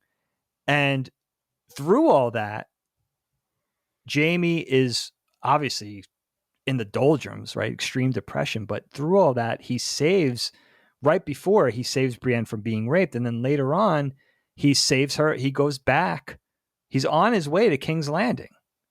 Roose Bolton sends him back to King's Landing to basically get favors from Tywin. And we see the whole betrayal of the Red Wedding starting to set the wheels are set in motion for that. But we see Jaime go back to basically rescue Brienne because he knows she's going to be raped and possibly killed. So there's some sort of affection there, caring, some sort of love is blossoming between these two characters, and Jaime's putting his neck on the line for Brienne. So this really hateful character. I mean, Jaime was previously almost as hateful as Cersei. Now you're starting to see a different side of him, and you're starting to see he's not the quote unquote conventional Lannister that maybe we thought he was. It's wonderful. It is. It's awesome. And, I love I don't love, but I'm interested in the character Locke because though what he does is harsh and horrifying, it forces you to confront the reality. And you kind of almost like, yeah, right. Like where he's like, fuck your money, fuck your gold, fuck your promises, your titles, your lands. There's nothing you can do to help yourself here. And you're so used to getting yourself out of trouble with that. And it's just not going to happen. And I'm sure if you put yourself in that position of Locke and his situation, it's probably very satisfying. Absolutely. He says something along the lines of like, your money couldn't buy me more enjoyment than this. Right. And I found that enlightening. Like Locke is, I don't want to say a relatable character, but there's something about that really only that character explores in some meaningful way, which is like, fuck you. And you're surprised more people don't do that. But it means he can't have a name. It means he can't have a title. It means that no one respects him. I mean, they take, he says Bolton promised to be Brienne. He's like, I don't give a fuck what. Yeah. What It gives you a northern perspective on the Lannisters. They're hated. And we see why in the penultimate episode of this season, we see why the Lannisters are so hated. They're capable of massive atrocities. I mean, these are terrible people with Tywin and Cersei and Joffrey at the heart of that. So you can understand Locke's perspective a little bit, whether he's a hunter or he's a man at arms sworn to House Bolton. And of course, Roose Bolton is his master who he serves. But you can see that northern perspective on the Lannisters. And now we have one of the most important Lannisters in our grasp. You're going to be punished a little bit. And Jaime does, in that scene, right before Jaime gets his hand lopped off, we do see Jaime sort of in that mode of thinking he's better, thinking he's getting over on him. He does get over on Locke also by saying like, look, this girl, he straight up fools Locke by saying like, Brienne is she's from Tarth. It's, that place is known for its jewels. You got a great reward if you hand her over unscathed. And he falls for it, So, it's Jaime doing his typical Lannister spiel, and it doesn't work this time. But you do understand. And, also we have to say Locke, played by Noah Taylor. He's a wonderful actor. You guys might know him from Almost Famous. He was in Vanilla Sky. He does a lot of Cameron Crowe movies for some reason. But really awesome actor. And I think we'll see more. I read that he's in the books. He's in the novel a lot more. But I think we'll see more of him going forward, too. We're not done with him yet. Well, you had brought up the Lannisters and what they employ with the phrase at the Red Wedding. And so I guess we should talk about that next. Like you said, in the penultimate episode of the season, episode 9, it's hard to go back to the first time you see this, especially having not read the books. I imagine if you read the books, you know that this happens and thus you're expecting it. But it's hard for me to go back to 2013. And like I said, I sat up in bed and I was like, I guess I must have been lulled into a sense of security. I don't know why, because this is Game of Thrones. I mean, by the end of season 3, you have already seen what George Martin is willing to do. So I have no idea why I was like, yeah, this is fine. But they go back and they go to River Run or the Riverlands, and they go to Walder Frey at the Twins, and they have this wedding between, I guess it's Catelyn Stark's brother, right? To Walder Frey's, God, I'm like a fucking genealogist in this world now. It's hard. To Walder Frey's one of his many daughters. She ends up being lovely, Rosalind, which is hysterical. And I love that look actually where Walder Frey looks at Stark, and kind of just like when they unveil her, because she's a gorgeous woman. So good. So that's what he could have had, but this scene quickly turns sinister. You learn later on when Tywin and Tyrion are talking that Tywin gave the green light to this, and Tyrion wisely says the North's never going to forget that you did this. And the North, which I think doesn't that become their slogan or something? The North doesn't forget or something like that. Or the North remembers. The North remembers that, right? A little more clean than the North doesn't. They worked on it a while. Yeah, they've shopped that a little bit. They workshopped that a little bit. So I don't know what else to say. I think this is a well-laid trap by the phrase and is unimaginably evil. And after we're done talking about it, I want to kind of talk about evil in this world, because I feel like there's so much evil and I don't really understand why. And I want to get into that in a little while, but talk to me about this infamous scene, this infamous moment or series of moments, that episode, which is amongst the best known in all of Game of Thrones. Talk to me about the phrase laying the trap for the Starks. Legendary, my friend. I mean, I remember the first time I saw this. Talk about something that just takes your breath away, that puts your heart in your throat.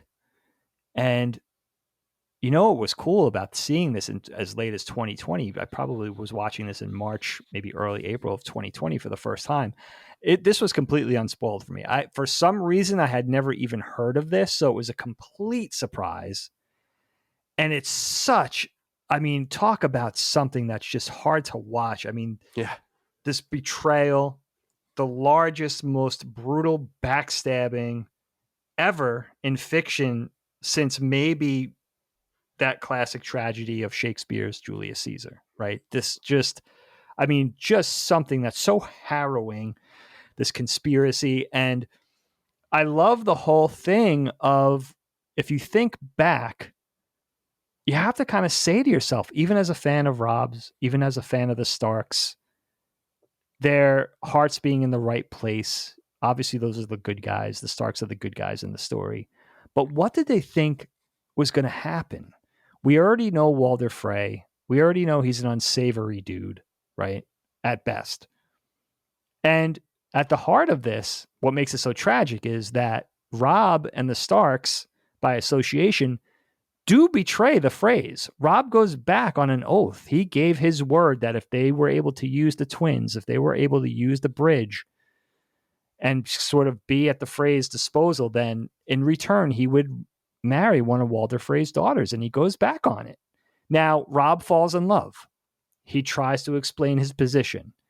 He tries to make amends by promising his uncle, Edmure, to Rosalind, and they think they're going to make it right. And Robb does try, but at the heart of it, Robb does break the oath. Yeah, no, totally. And that's what sets the wheels in motion. Now, Frey could have actually forgiven it and moved on like he was pretending to do. But what we learned was Tywin Lannister saw the opportunity to align himself with the Freys and actually bankrolled, supported, promised all these things in return if the Freys would take that wedding to basically murder Robb, Catelyn, and all their bannermen. So basically, House Stark is almost completely annihilated in one fell swoop. And what at the center, you got Walder Frey, you got Robb, you got Catelyn. It's a bloody mess. Supposedly the Blackfish, Uncle Blackfish escapes. Edmure and his bride are still alive. But at the center of this, what's interesting, all the characters are involved. What you learn is Tywin was at the heart of this. Now, if you don't know how evil Tywin was yet, now you know. Okay, this family, or the head of this family, will resort to any tactics to win, regardless of how evil. I think it really makes Tywin a really interesting character, because this man will obviously stop at nothing. And it is, again, it's the ultimate tragedy, because Robb and the Starks paid the price for their betrayal. However petty that betrayal seems in the whole scheme of things, it still was a betrayal. So Walder Frey did have grounds to express his unhappiness with the situation. He just took it to the ultimate ends. And it was so shocking too. I'm not sure what I thought. I thought something was going to happen. Something did seem amiss. But when they play that song, when they play the Reigns of Castamere, and Catelyn realized that's a Lannister song, what an eerie. And then she sees Roos's armor under his clothes, under his tunic and all that. It's like, oh shit, what's getting ready to happen here? And then it's brutal. I mean, the first thing that happens, one of the first things that happen is Talisa is stabbed in the baby bump numerous times with a dagger. It's like, holy shit. It's very upsetting. And then it is upsetting. It is upsetting. A lot of Catelyn violence. kills Walder's wife. He kind of doesn't care. He says like, I'll just get another. I'll just get another one, you know. And shout out to David Bradley. Awesome performance as Walder Frey. He's so good. Awesome performance. Yeah. Just the gestures, like you were saying, you know, his mannerisms and the smugness, even through, you know, it's, if you're really paying attention to him, you could see that something's about to go down. Yeah, he's interesting, and it is a brutal, like you said, the Starks are wiped out, and it's a brutal assault. And it comes back to, I love that you say there's a moral grayness to it in some sense, because you have to admit, because this man who's supposed to be the king of the North totally went back on his word, a substantial word. He says like, she's supposed to be the queen right now, right? And so yeah, we maybe should have known with eyes more wide open that something was going to happen there, but I certainly didn't know that going in. And shocking. It's got vibes of Washington in 76 crossing the Delaware, in the sense that the Lannisters and the Freys are able to catch the Starks drunk and unaware. I mean, it's not even like they were armored or ready to go. So pretty unfair way to fight, but that's the way that they felt like they needed to do it. Yeah, it's vile. This brings into focus, though, something I wanted to bring up before we move on to other things to discuss. We haven't gone even to King's Landing yet. There's so much more to do, but there's just this idea of evil. And maybe going to King's Landing first would have made a little more sense, because I think a lot of it is focused on Cersei specifically, and Joffrey, and maybe to a lesser extent Tywin. But this idea of just evil for evil's sake, like, I don't really get it. Now, I don't get it obviously I don't live like that. I'm not saying that. Obviously I don't get it in the real world, but I don't really get it in the book or in the story, right? Like the show. What do these people get from being outrageously evil? And this is the one part of this, I think, so far that I would criticize a little bit, is like, why is it really that bad here all the time? One of the things I wanted to bring up is just the incessant discussions of rape. Now, again, that's fine. I mean, talk about what you want, have the subject matter you want, but why is everyone raping each other in this universe, right? Like, why? And I'm not saying it didn't happen like that. Cities are sacked, all of this, but it just seems so, I'm not able to kind of put this eloquently, I guess. It seems so flippantly sinister. Everyone's about to get raped. Everyone's about to get murdered. Theon's getting his dick cut off. Like you know what I mean? It's just all sort of, Brienne is about to get passed around. They talk about raping Cersei. They talk about raping Daenerys. They talk about, you know, the guy, you know, the guys in the Second Sons are like, well, maybe we'll pass you around tonight and stuff like that. It's just constant discussions of sinister and evil things, and often evil conduct. And I know that it creates kind of a line between, say, the Starks as more chaotic good and the Tyrells and all of that. And then you move into the more gray area, maybe the Boltons and the Baratheons and all this. But then you get to this like kind of other side where it's like, what the fuck is going on? Ramsay Bolton, what's going on with Joffrey? What is with this just evil that I feel like I'm not saying did it really exist like this? It's fake, but is this an accurate representation of human nature? I guess I'm curious what you think of all that. Have you noticed that the show is more violent and darker than ever, which makes sense as you get into the middle, but it's almost to like a comical degree. It's like, holy fuck. You can't imagine having a woman prisoner without raping her, right? You can't imagine, you know what I mean? It just, absolutely. There seems to be no gradient, and the world doesn't seem to reflect the caveman-like atmosphere at the very highest echelons, I guess is what I'm saying. I guess that's the best way to put it. What do you think of that? Is there anything that you want to say about that? Yeah, it is interesting because you really kind of look at each character of the many in this series, and the first thing I do is I kind of weed out what characters are evil at their core or seem that thus far to be evil at their core. And I would say Joffrey, Tywin, and Littlefinger sort of kind of fit that description. Even Cersei, you could kind of see some of the reasoning behind what she does as dark as she is capable of operating, you kind of see she had a husband that treated her like shit. She had this, this father who basically thinks nothing of her. It's all pageantry and pomp and circumstance, their relationship. There's really no love at the core of it. She had a very unloving life. But someone like Joffrey, someone like Tywin, someone like Littlefinger, you just see the evil that they're capable of. And you wonder, like, when you think about the engine of evil, it's like, what's fueling that? What's behind that? As a rational human being, sir, I'm certainly not a perfect human being, but I think as a rational human being, you kind of set down to investigate what's behind this attitude. What's behind this darkness, this utter darkness, this unrelenting evil. And I think that's what's so fascinating for me, is like there's this evil that exists in this land. But I think you make a great point too, that it doesn't seem like these attitudes don't seem singular to any one place. Like we see what the Northern Stark loyalists, those bannermen, are capable of. We see what the Knights are capable of at King's Landing. We see what they're capable of in the slaver towns of Essos. There seems like some sort of parity there. Like it's the same everywhere. With the wildlings, same thing. So it is interesting to see what is the code of ethics in this world, and why is it so bleak, especially for the places that seem on their surface more advanced and maybe even more noble in a lot of ways. So that it is an interesting choice.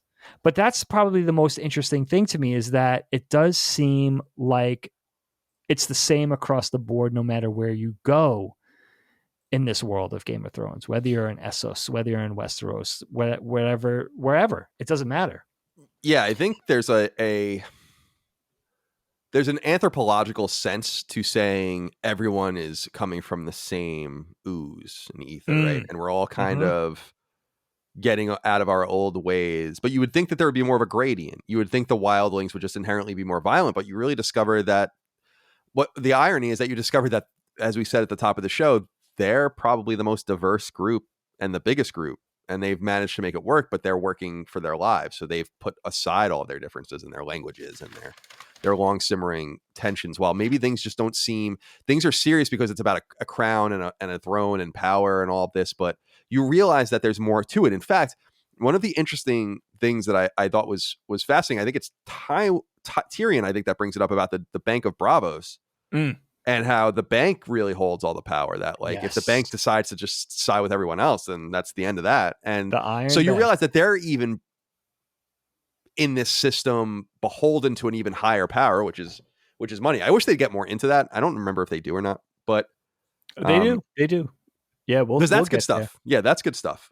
Yeah, that's very Colin-esque, that storyline. I love that. I love the fact that they're beholden to an even higher power that we don't know very much about yet. And it's also very important to say, the wildlings, although they're the primitive ones and they're the ones looked down upon, they're the ones who united 7 different tribes of people who had long-standing grudges with each other in defiance of this blossoming new evil in the world, this supernatural entity, while, the quote-unquote masters of civilization in the West, these 4 would-be kings, are fighting this petty war. Robb, Stannis, Joffrey, Balon, and others are fighting this petty war when there's a common enemy at play, that everybody better get in line real quick. So it is interesting. I love that the quote-unquote wildlings, the cavemen, the primitive people, are the ones who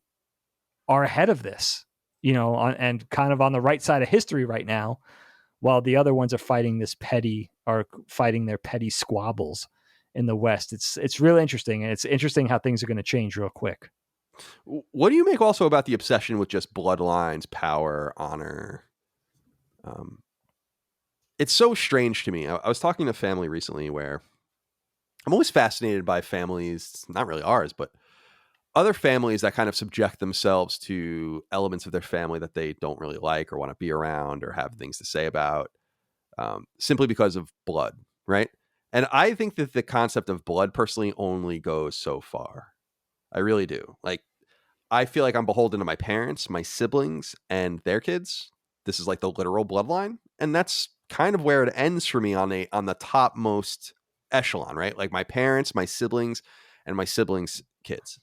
Right. And then there's another level of people, and then there's another level of people, and then there's another level of people, and so on. And there are different rules. I hold different people at different, account. Someone in that top group can murder someone, for instance, and I'm probably always going to love and support them, right? But you ask more and more from people, and they go further and further down. And in this world, they all kind of subject themselves to family that they don't really like or want to be around, these alliances and bannermen and all this ancient shit. And I find it so strange. And it goes back to the question I was asking earlier about this really tenuous grasp on power. Like, this is all capricious and unnecessary. I find it really interesting how they just take for granted, like, yeah, this is my bastard son. Like, how the fuck do you know? You slept with a prostitute. How do you know that's your kid? There's just like really interesting stuff, but they are so into it. In fact, I think who is it? Someone like looks at someone's face and like realizes that it's Stannis with Gendry. Looks at his face, like just grabs his face and is like, yes, this is a Baratheon or whatever. And like he kind of like looked at him and could tell. But I find it so strange. Do you find this strange too? It kind of goes into our real world of monarchy, where I love our British listeners and all this, but I look at that and I'm like, I can't believe you guys have a monarchy. It's actually hysterical to me that you guys have this.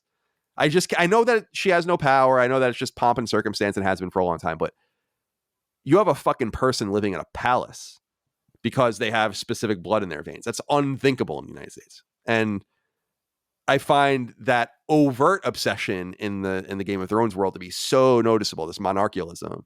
How does that strike you, the idea of bloodlines? Do you think that there's something to it, that it brings stability to government or anything? Or are you just totally like I am, where it's like, it just doesn't really matter. It shouldn't matter. It's not pluralism, Yeah, it seems like a very old way of thinking, or based on old world European notions, which a lot of fantasy is based on. It does make sense. Kings, queens, princes, princesses, kingdoms, castles, allies, all that kind of stuff. I think, yeah, Bloodlines plays such a large role in Game of Thrones, especially if you look at a family like the Lannisters, right? The whole driving force behind the Lannisters' whole agenda seems to be preserving that bloodline, not only building alliances and amassing large armies and being able to fight wars via sword and spear, but also resorting to the most vile, underrated, dishonorable tactics that you need to. It's winning and sort of maintaining the upper hand by any means necessary.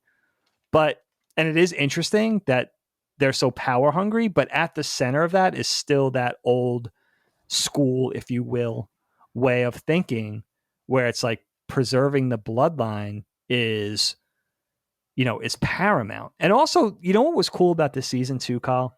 In season 3, we see that these different kingdoms in the realm will fight the conventional way with armies and soldiers and horses and castles and catapults and all of these things. But they'll also vie politically through marriage, through alliances, through politics. It's very interesting. And I love the fact that all of that is at play, because it does kind of remind you that a lot of those same things are just as relevant in the real world today. So it is interesting that even though it seems old-fashioned on one hand, it's kind of the way it's always been, right? It's always like, just think of not just like you're saying, which is really important and a great point, like family, but even the way corporations are handed down, or small countries, or it's all inheritance, it's all family name, everything. A lot of that is the way the world works at the core of things. So it is really interesting, and it's not just beholden to, it's not just something practiced by the Lannisters, who are supposed to be the bad guys in this story, right? We largely see them as the antagonists, but it's kind of the way the whole world works.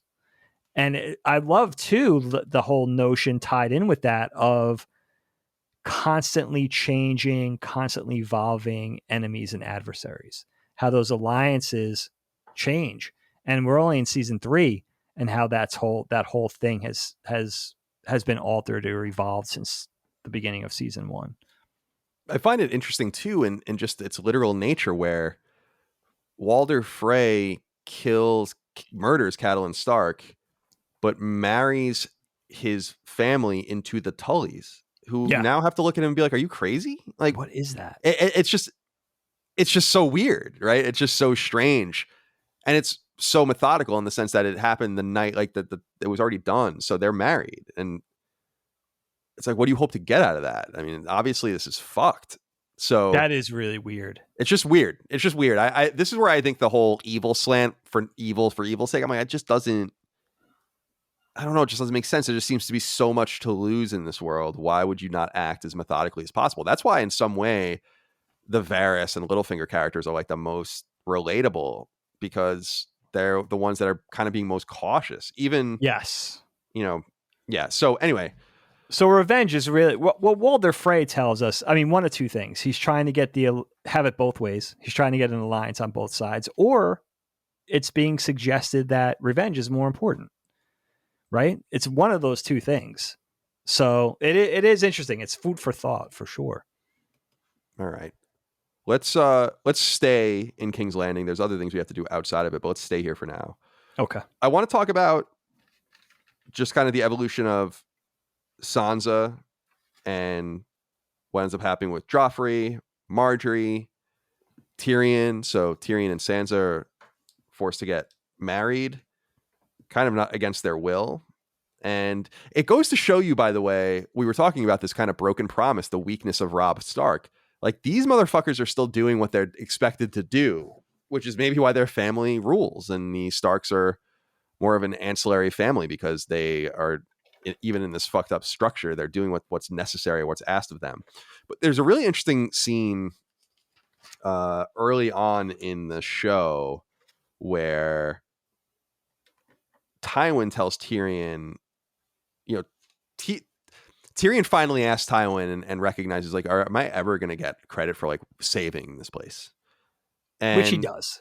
He does. And he says, quote, "Jugglers and singers require applause. You are a Lannister," end quote, which is an amazing line. Oh my God. He's so good.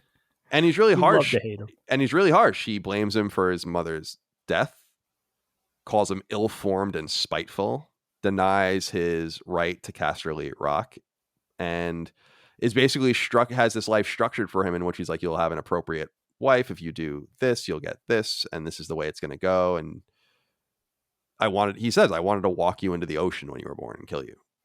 And there's something you can obviously see where the Lannisters get their evil slant from.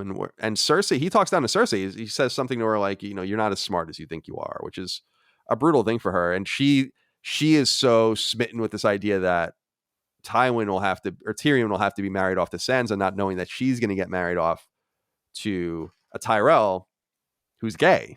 So she is also having to suffer from having to do her duty. There's so much complication here with the Lannisters, and it's so fascinating to be a part of it and to see all the different pieces of it, like with the small council of people that are not related to them, but that are either loyalists or pretending to be loyalists to stay alive and stay at the center of power. So what do you think about what's going on with the Capitol, with the Lannisters, and kind of the different interactions between these characters? And this idea that the evil goes from Tywin to Cersei, but it's really stunted with Jaime. It doesn't go to the other kids either. Nope.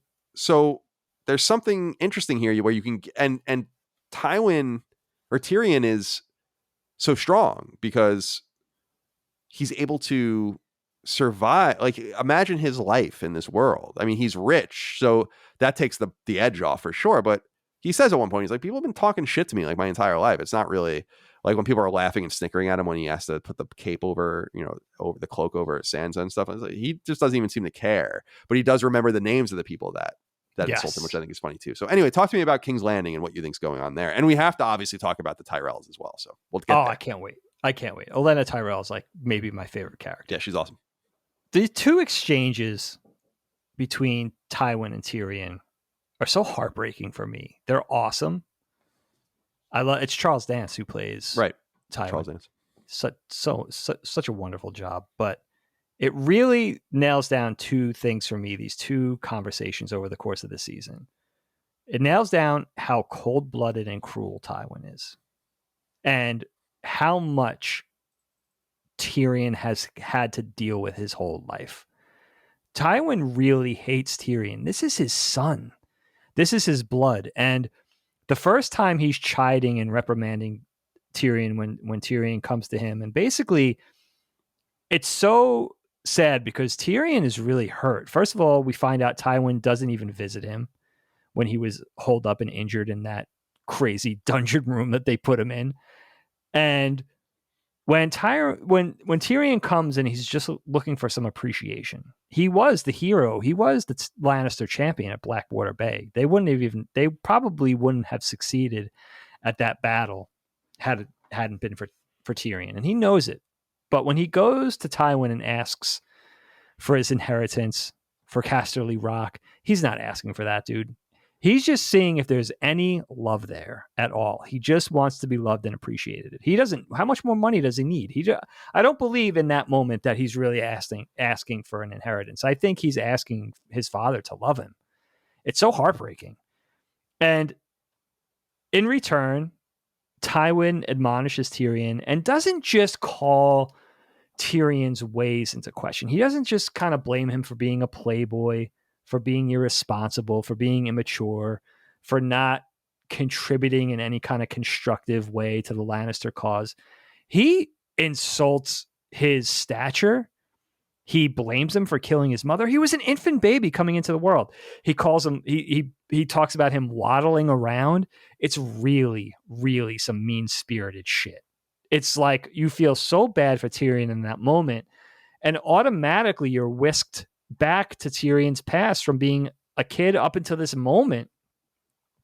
And Tyrion's not young. You know, you realize he's been dealing with this hatefulness from the people who are supposed to love him most his entire life. I mean, Tywin just insults him roundly in the most cold-blooded and cruel way you could possibly imagine. A stranger wouldn't normally talk to a stranger that way.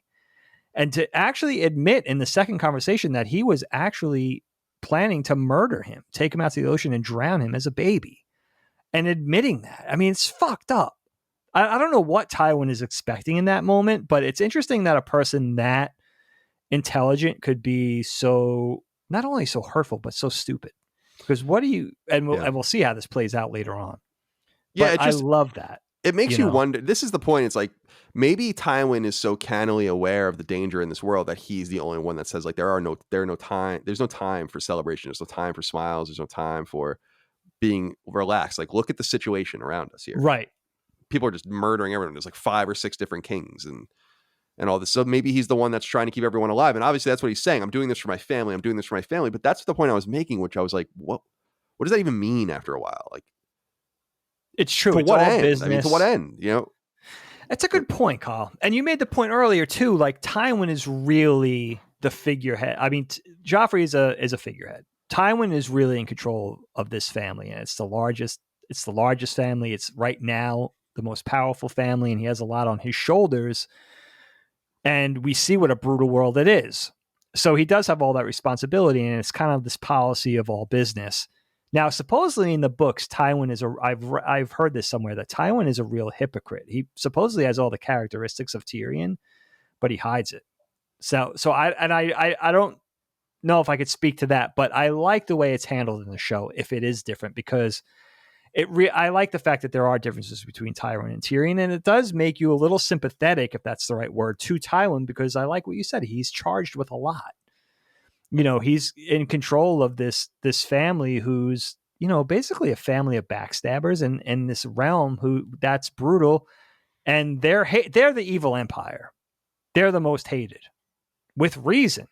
There's, you know, that's the caveat, with reason, but he has a lot to handle. And it is interesting to see the Tyrells come in, and you're not really sure if this is another Lannister type family, very wealthy, powerful. They're forming up an alliance with the Lannisters. So how righteous can they be? But now, as season 3 goes on, and you get to know Marjorie a little better, you get to know Olenna Tyrell, the Queen of Thorns, Are they coming in and trying to subvert this family or change the Lannisters from the inside?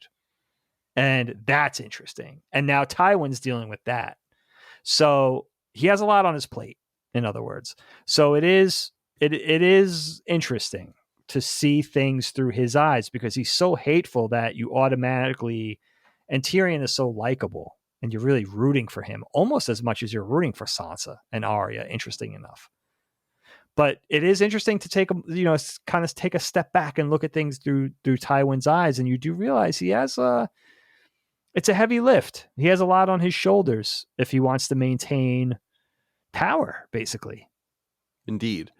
Well, let's stay in King's Landing and talk a little bit about the Tyrells. We have Marjorie as the most important of that group, of course.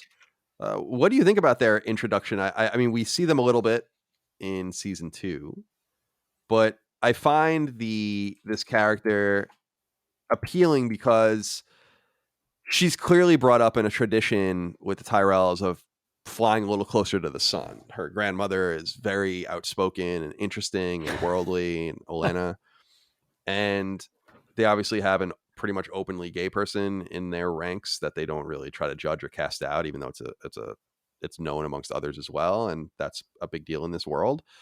So their introduction here is fascinating, and she positions herself in such a way to gain the king's trust and eye and quote unquote love, and it saves Sansa from having to be married to him, but it brings her in this orbit of this entirely different family that seems sympathetic. So what do you make about kind of the increased FaceTime we get, let's say, with the Tyrells?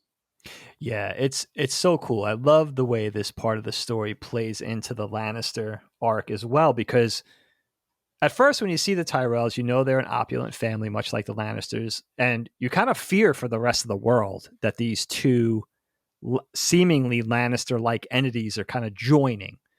And then you realize that they are different.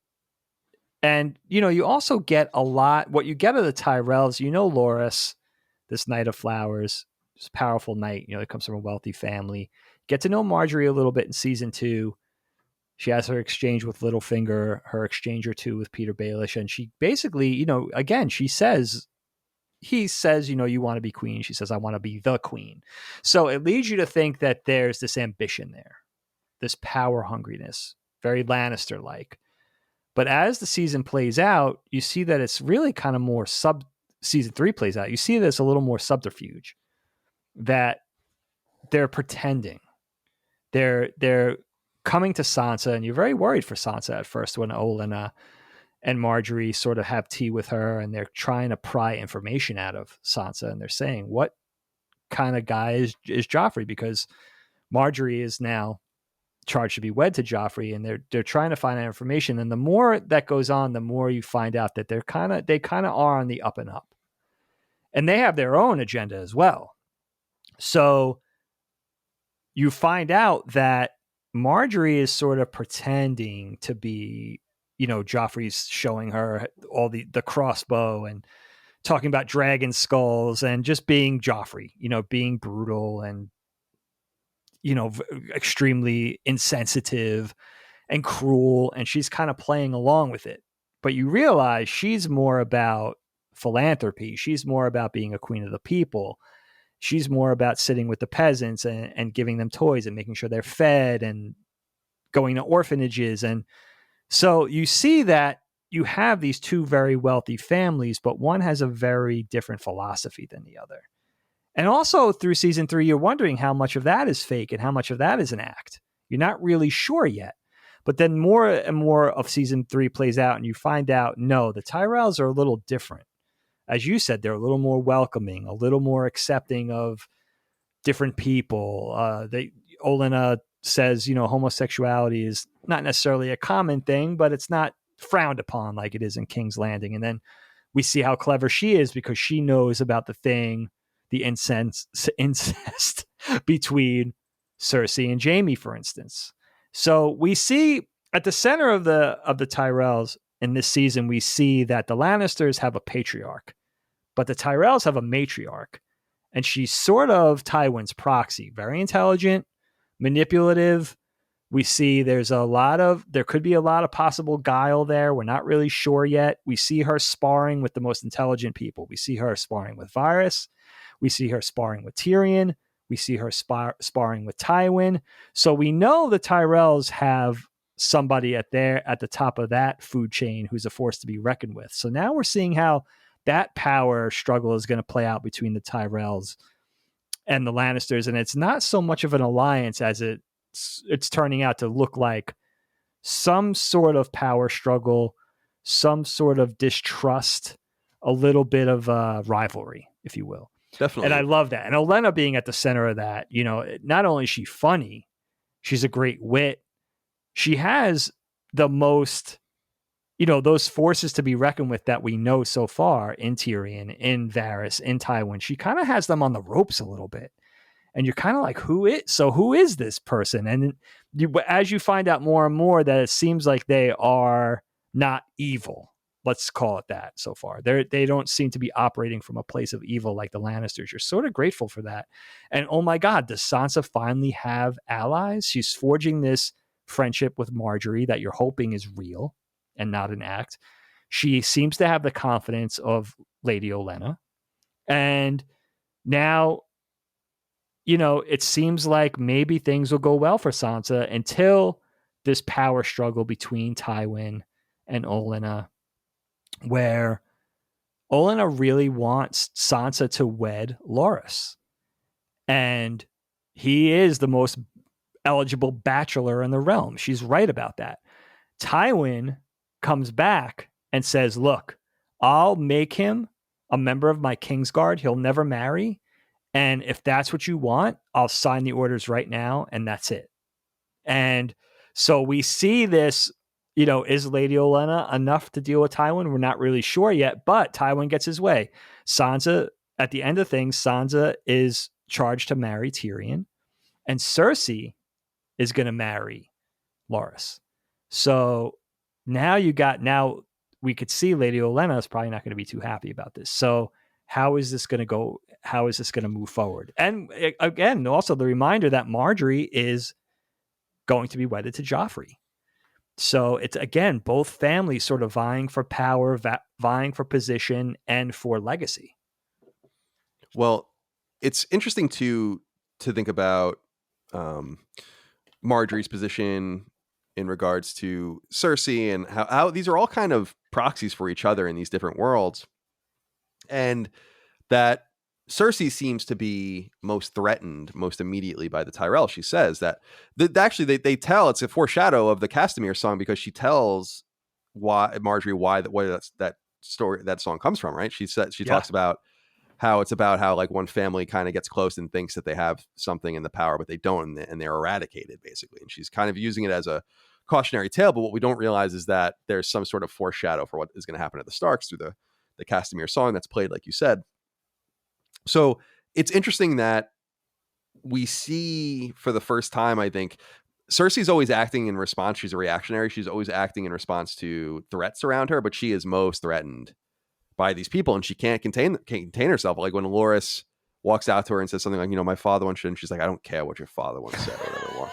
Poor Loras. Walks away. Yeah, Loras, he's kind of cool though, because he's just down. He's rolling with the punches. I think he understands what time it is, Yes. And so it's interesting to watch the threat get ratcheted up as someone gets close to them and starts intermingling with them that could threaten them in probably the realest way. It's easiest for them.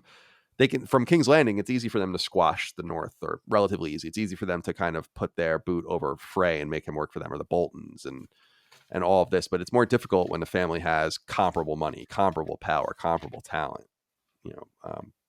So I'm really fascinated by that whole aspect of it. All right, Dig, we haven't talked about anything with Bran.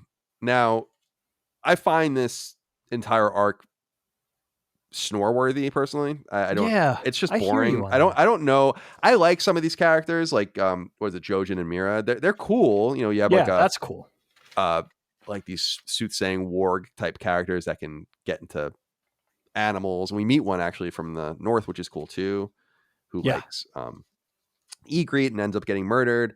But this idea that Bran is a very powerful user of this magic and actually got inside Hodor and might have saved them from being attacked in the tower. Is there anything you want to say about this arc? Because I just don't feel like I do like the idea of this sister protecting this brother, and they're kind of wandering and they're mysterious. They don't seem to be afraid of anything. They're just trying to get down to the truth. And I'd be interested to know how this works in the book, and I'll find out at some point in the books. But this just doesn't intrigue me at all yet. And I kind of want to take that Mira character and just be like, why don't you come with us? You're cool, and we'll do something with you over here. But we can't do that, at least not yet. You have anything to add?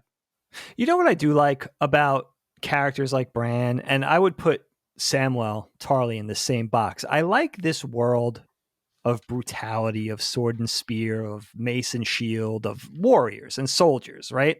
I like having these characters that have to survive by means other than brawn. Sam has to do it with his kindness and intelligence, and Bran has a different sort of gift. It goes back to those scenes of his older brothers making fun of him because he can't shoot the bow as good as his sister Arya. He has to do it. He's got other skills. And the way he has he's a visionary, he's a precog, he's a warg, a very powerful warg. It's intimated now. Not only is he able to get and see through the eyes of his wolves, for instance, and actually act through them, but he could do it through Hodor, which means he could go inside of a human and control them. So a very powerful sort of supernatural ability or magic. I like the fact that there are going to be characters like that have to operate with a different skill set. And I also really like the characters of Jojen and Mira, sort of that brother-sister team, the brains and brawn. One's a warrior, one does it through his precog abilities. So, and the sister has to protect him because he's like Bran. He's not disabled like Bran, but he's frail. It reminds me of Raistlin and his older brother in the Dragonlance books, where you have this frail mage who has very very powerful black magic, but when he's done casting a spell, he can barely walk. He's coughing up blood, and his older brother is this half giant, huge, powerful dude that basically has to carry his brother around. I like that. I like the kind of brains and brawn dynamic, and I like that being a brother and sister, and I like the sister being the brawn. That's very cool too. And also sort of her little animosity with Osha. We see that Mira is she's kind of charged with a tough life, this young girl, but she's kind of operates from a place of goodness and kindness, and Osha's a little more rough around the edges and kind of gives her a hard time. So I like that little bit of rivalry going on in the group. I like that character of Osha too. I dig this character in this play. She's good, isn't she? And we see she's haunted by something. She has a story. Her husband was a White Walker that she had to put down, or her lover or her man.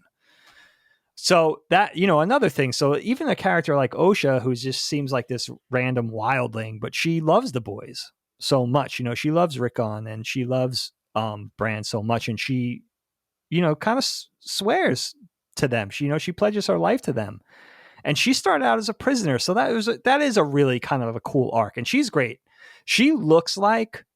That actress looks exactly like one of my good friends' wives. She looks exactly like her. I never brought that up to her before, but I have to bring it up because she looks exactly like her. It's uncanny. It's interesting because with the only problem I have with that Osha character is that they just seem to have a struggle in like having some sort of consistency with her appearance. Like sometimes she looks really cleaned up, and I know it's all based on where they are and whatnot, but she seems to go through these major swings where she looks like haggard and fucked up, and then she looks like normal, like she's always been with them. And I don't know what that's all about. It's a little bit of an inconsistency. I'll have to pay attention to that moving forward. The only other arc that as far as I know, that we've not covered is Ramsay Bolton and Theon Greyjoy. Now, this is so weird. I find this so weird. It is funny and interesting, and it's super bizarre, but I don't know what this really adds to the story. I'm not really especially intrigued by it. I think I was more intrigued by it the first time and watching it with Micah, it's fun because she doesn't know. Like the thing with Beric was interesting, where she's like, "This is your favorite character," then he like gets killed, right? And I'm like, "Yeah, it's my favorite character," and then he gets revived. I'm like, well, you don't know. And it's the same thing with Ramsay, like where you're watching this, he's helping Theon escape, and it's just this crazy ass game that he's playing. It's totally sociopathic. what do you make of Ramsay Snow and his sadistic multi-tiered torture of Theon Greyjoy, ultimately ending with the cutting off of his penis, which is pretty harsh. What do you make of this whole arc? Sadistic is the right word. I mean, this guy, it's like, what? This guy has so much invested in just being mean to Theon. It's almost, I mean, talk about pure evil. I mean, we forgot to even mention this character in that, and along those lines, this is one of the most evil characters in the entire thing. It is frustrating. And I think, again, like we talked about in season 2, Kyle, Theon is just such a frustrating character. I mean, talk about a character who's lost. There's a lot of tragedy at the center of that, not knowing who you serve, not knowing which family you belong to. Are you a Greyjoy? Are you a Stark? I don't think Kat helped with that, with Theon growing up, sort of shunned Theon like she talks about shunning Jon in this season.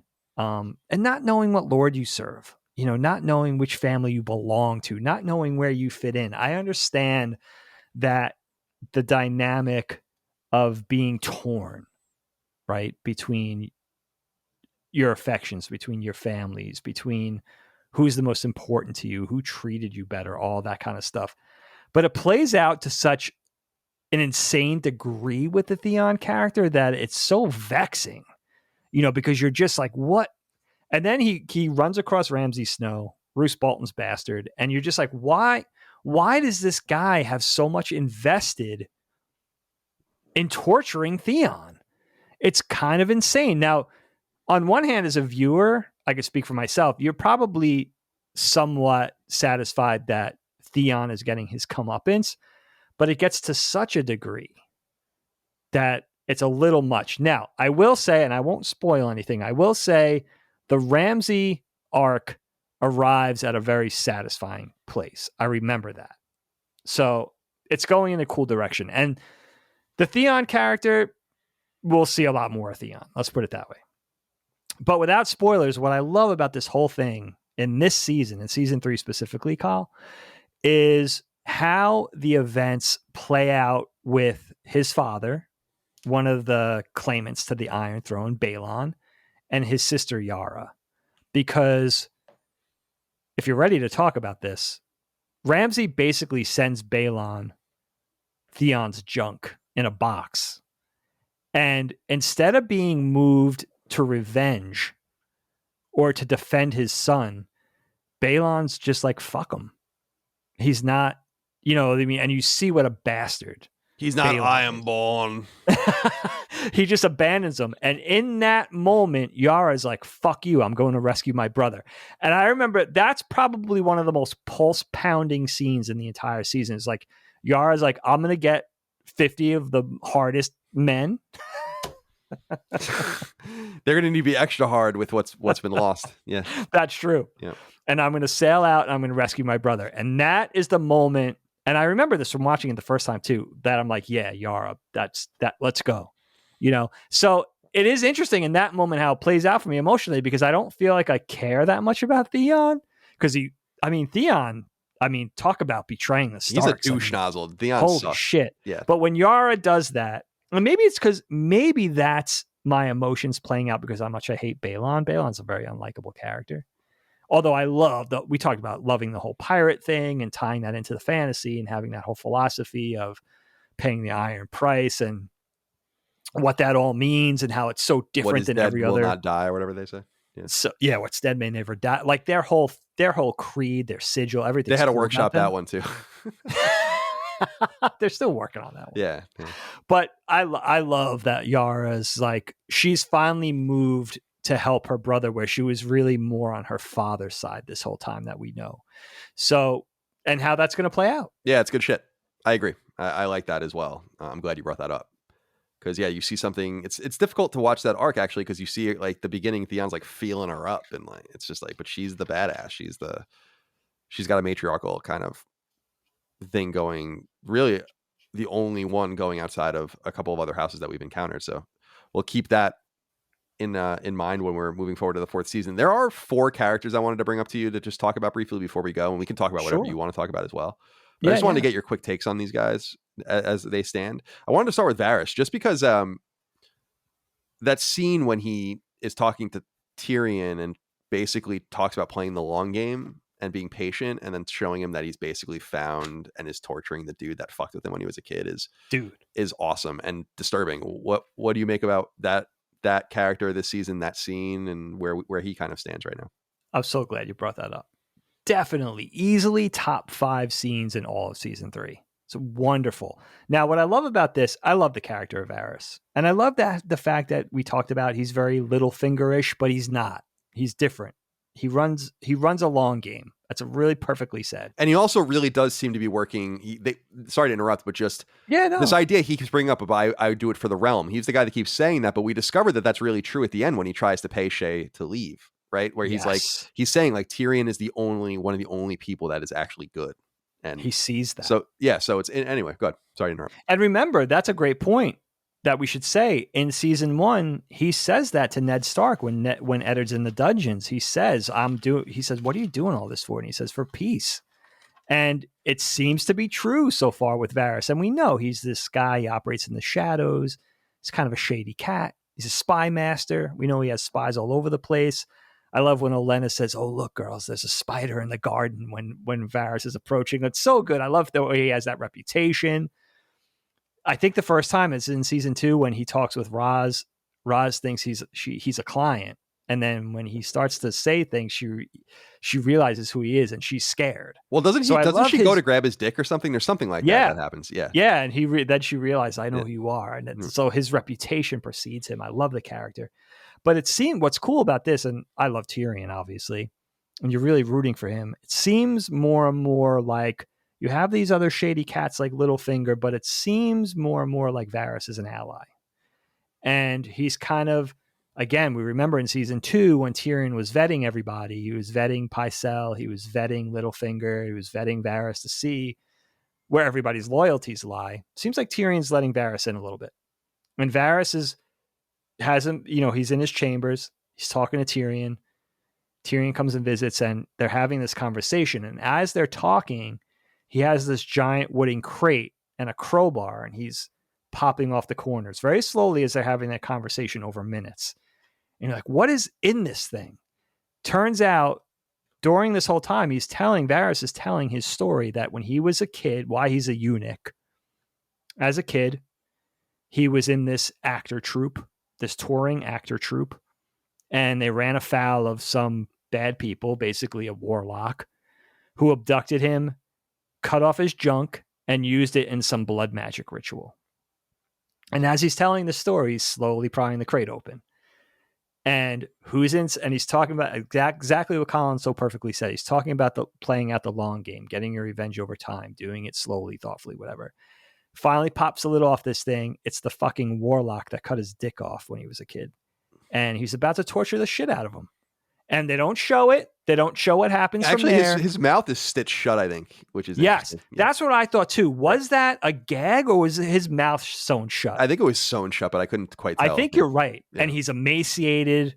He's obviously dressed in rags. He looks horrified. This warlock in the box. Dude, it's so chilling. And again, just that sort of restraint to just, again, show, not tell. They don't show what subsequently happens. They just show leading up to, like, when Tyrion leaves that room, God knows what's going to happen to that fucking warlock. But it also shows you that Varys is a man of substance. He doesn't just talk the talk, he walks the walk. And I love you reminding us too, Kyle, of the whole exchange with Shay, knowing how valuable Tyrion is to bring balance and peace to the world, right? And knowing Shay is a part of that equation that could fuck that up. And here is a sack of diamonds. Go live it. Look, you're a whore at the center of things. I'm giving you as many riches as you could possibly amass in one lifetime. Go live a wonderful life in Myr or, Volantis or somewhere and just get out. And she's like, fuck it. No, I'm not. And she throws the sack of riches on the ground and walks away. But I love the fact that he's already trying to set those wheels in motion and that there's this alliance being struck up between him and Tyrion, because I'm dying to see that happen. I love those two characters so much. Well, you brought up Shay. She was one of the characters I wanted to talk about. What do you think of her evolution? And the difficult bind she finds herself in. She's frustrating to me because on one hand, you can obviously understand she's in this very unsavory position. She's kind of secret with Tyrion. She ends up as the handmaiden to Sansa, and so it's very awkward. But then the awkwardness gets heightened greatly when Tyrion and Sansa are forced to get married, and Sansa is kind of the victim because she's the only one that doesn't know that they know each other and that they are in fact a thing and all this. So it's kind of fucked up. But Shay's consternation about it is frustrating because she just doesn't seem to understand or doesn't seem to care that like the situation that Tyrion is in, which is a little frustrating for me. But what do you think of this character? She's very good in the show. She is. She's a great actress. You know, all the way from her introduction with Tyrion, you're wondering. It seems like they have a genuine love for each other and a genuine affection and a real romance and maybe even a true love has blossomed between the two, but you're not 100% sure. Is she in it at least partially for the wealth? Tyrion's a very rich man and she does have her origins and her story. So it always caused a little lingering doubt with me, but it does seem like her, us seeing her in season 3, there's probably no reason to believe that she doesn't really love Tyrion. I think she does. And what's really interesting in this season too, is she kind of takes Sansa under her wing and seems to really have an affection and a sense of protection for Sansa too. That seems also authentic at the root of things. But she really, I think, handles the forced wedding between Tyrion and Sansa badly. She kind of handles it like a pouty brat because she's an adult enough to realize it would be hard for her. She really loves this man. But obviously she knows Tyrion was forced into this situation. He really had no power over Right. it. Exactly. And she doesn't handle it with sympathy for Tyrion. She handles it by being a brat for herself. And I think it makes me I kind of return to that sentiment of like, all right, is she on the up and up or is she really just at the center of things about herself? It kind of planted those seeds of doubt for me again going into the end of the season where it's like, maybe she's, you think if Tyrion was thrust into that situation after everything this guy's had to endure, then you would say, look, I know our love for each other is real.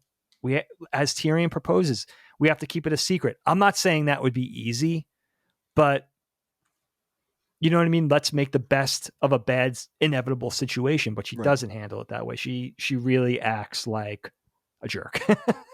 Totally. If you will. Let's stay with the holes for a minute. Talk about Roz. What did you make of this character this season? Another really interesting character that I'd be interested to know more about from the book. Because she's with us from the very beginning, and she kind of she's a climber, and it works for her for a while. I'm curious what you think of this particular character, and it seems like it was considering how voluminous the books are with characters, it's some sort of decision to make her a character, like to make her someone we know from the very beginning. Yeah. So what do you make of her? Yeah, she is kind of that ascending character, and it is important to remember we meet her first in Winterfell in season 1, and she's kind of Theon's go-to prostitute, and then she kind of goes to King's Landing for a better life and works for Baelish and kind of moves up in the world and becomes sort of Peter Baelish's advisor. Now it ends very tragically for Roz in this season because Cersei basically gets hold of Littlefinger and is like, you need to work for me in a complete capacity of letting me know everything going on with Sansa. And Roz makes the mistake of trying to protect Sansa, and Littlefinger has her murdered, straight up. And I think by Joffrey, if I'm not mistaken, I think by Joffrey with his crossbow. So really tragic that this happens to the Roz character because it seems like she seems like a side character all along through the first 2 seasons. And you realize she's playing a larger part now. And then Peter Baelish, we know he's a shady dude at best. He's an unsavory type for sure. And we know he's very conniving. But the fact that you have this prostitute character being intelligent enough to kind of move up the ladder and get into this position where she's kind of operating at Littlefinger's right hand, very interesting. And you're wondering how it's going to play out, and it plays out in murder. So the fact that she had that upward ascension turned out to be tragic for her. And, we saw her run afoul of him in season 2, where he has to threaten her basically and say, like, I think what happens is, right, in season 2, she comes to him over the brothel murders where they take the baby and murder the baby. And she sort of shows some, she takes exception to that, and he doesn't like it. She's depressed. That's what it is. And she can't work that day.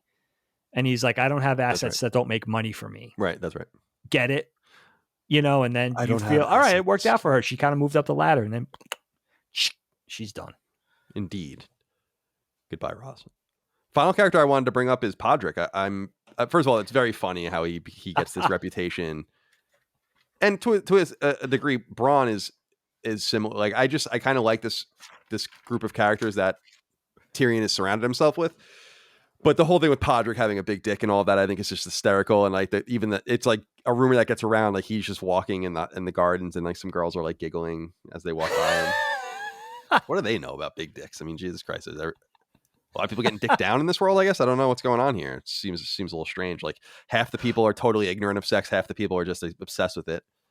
But it's a good point. I like this character. I love the idea, and just the idea of just the loyal manservant, the loyal valet, almost, right? And he's a squire literally in this, but I like this character. I like the idea of just complete loyalty and just this very workish character. Do you like Podrick? Yeah, loyal, and just one of those characters you remind me, inherently good. And we'll see more of Podrick and who he kind of teams up with and all that kind of stuff, which is promising, because I love this character. Yeah, it's such great comic relief that you have Tyrion basically rewarding his squire, takes him to the brothel, gives him like a bunch of hot girls to spend the day with, gives him a sack of gold and says, "Pay, this is more than enough to pay them." And then he returns after a while with the entire sack of gold and was like, they didn't want this. And Bronn and Tyrion are just mystified. They're like, what does that mean? Now, Bronn and Tyrion being both very, how do you say, experienced. Yeah. Bedding prostitutes. So like, what? I've never even heard of that. So that whole thing, that whole extra arc of Podrick kind of being a ladies' man and, being able to satiate these experienced whores or whatever, this type of thing. It's so funny.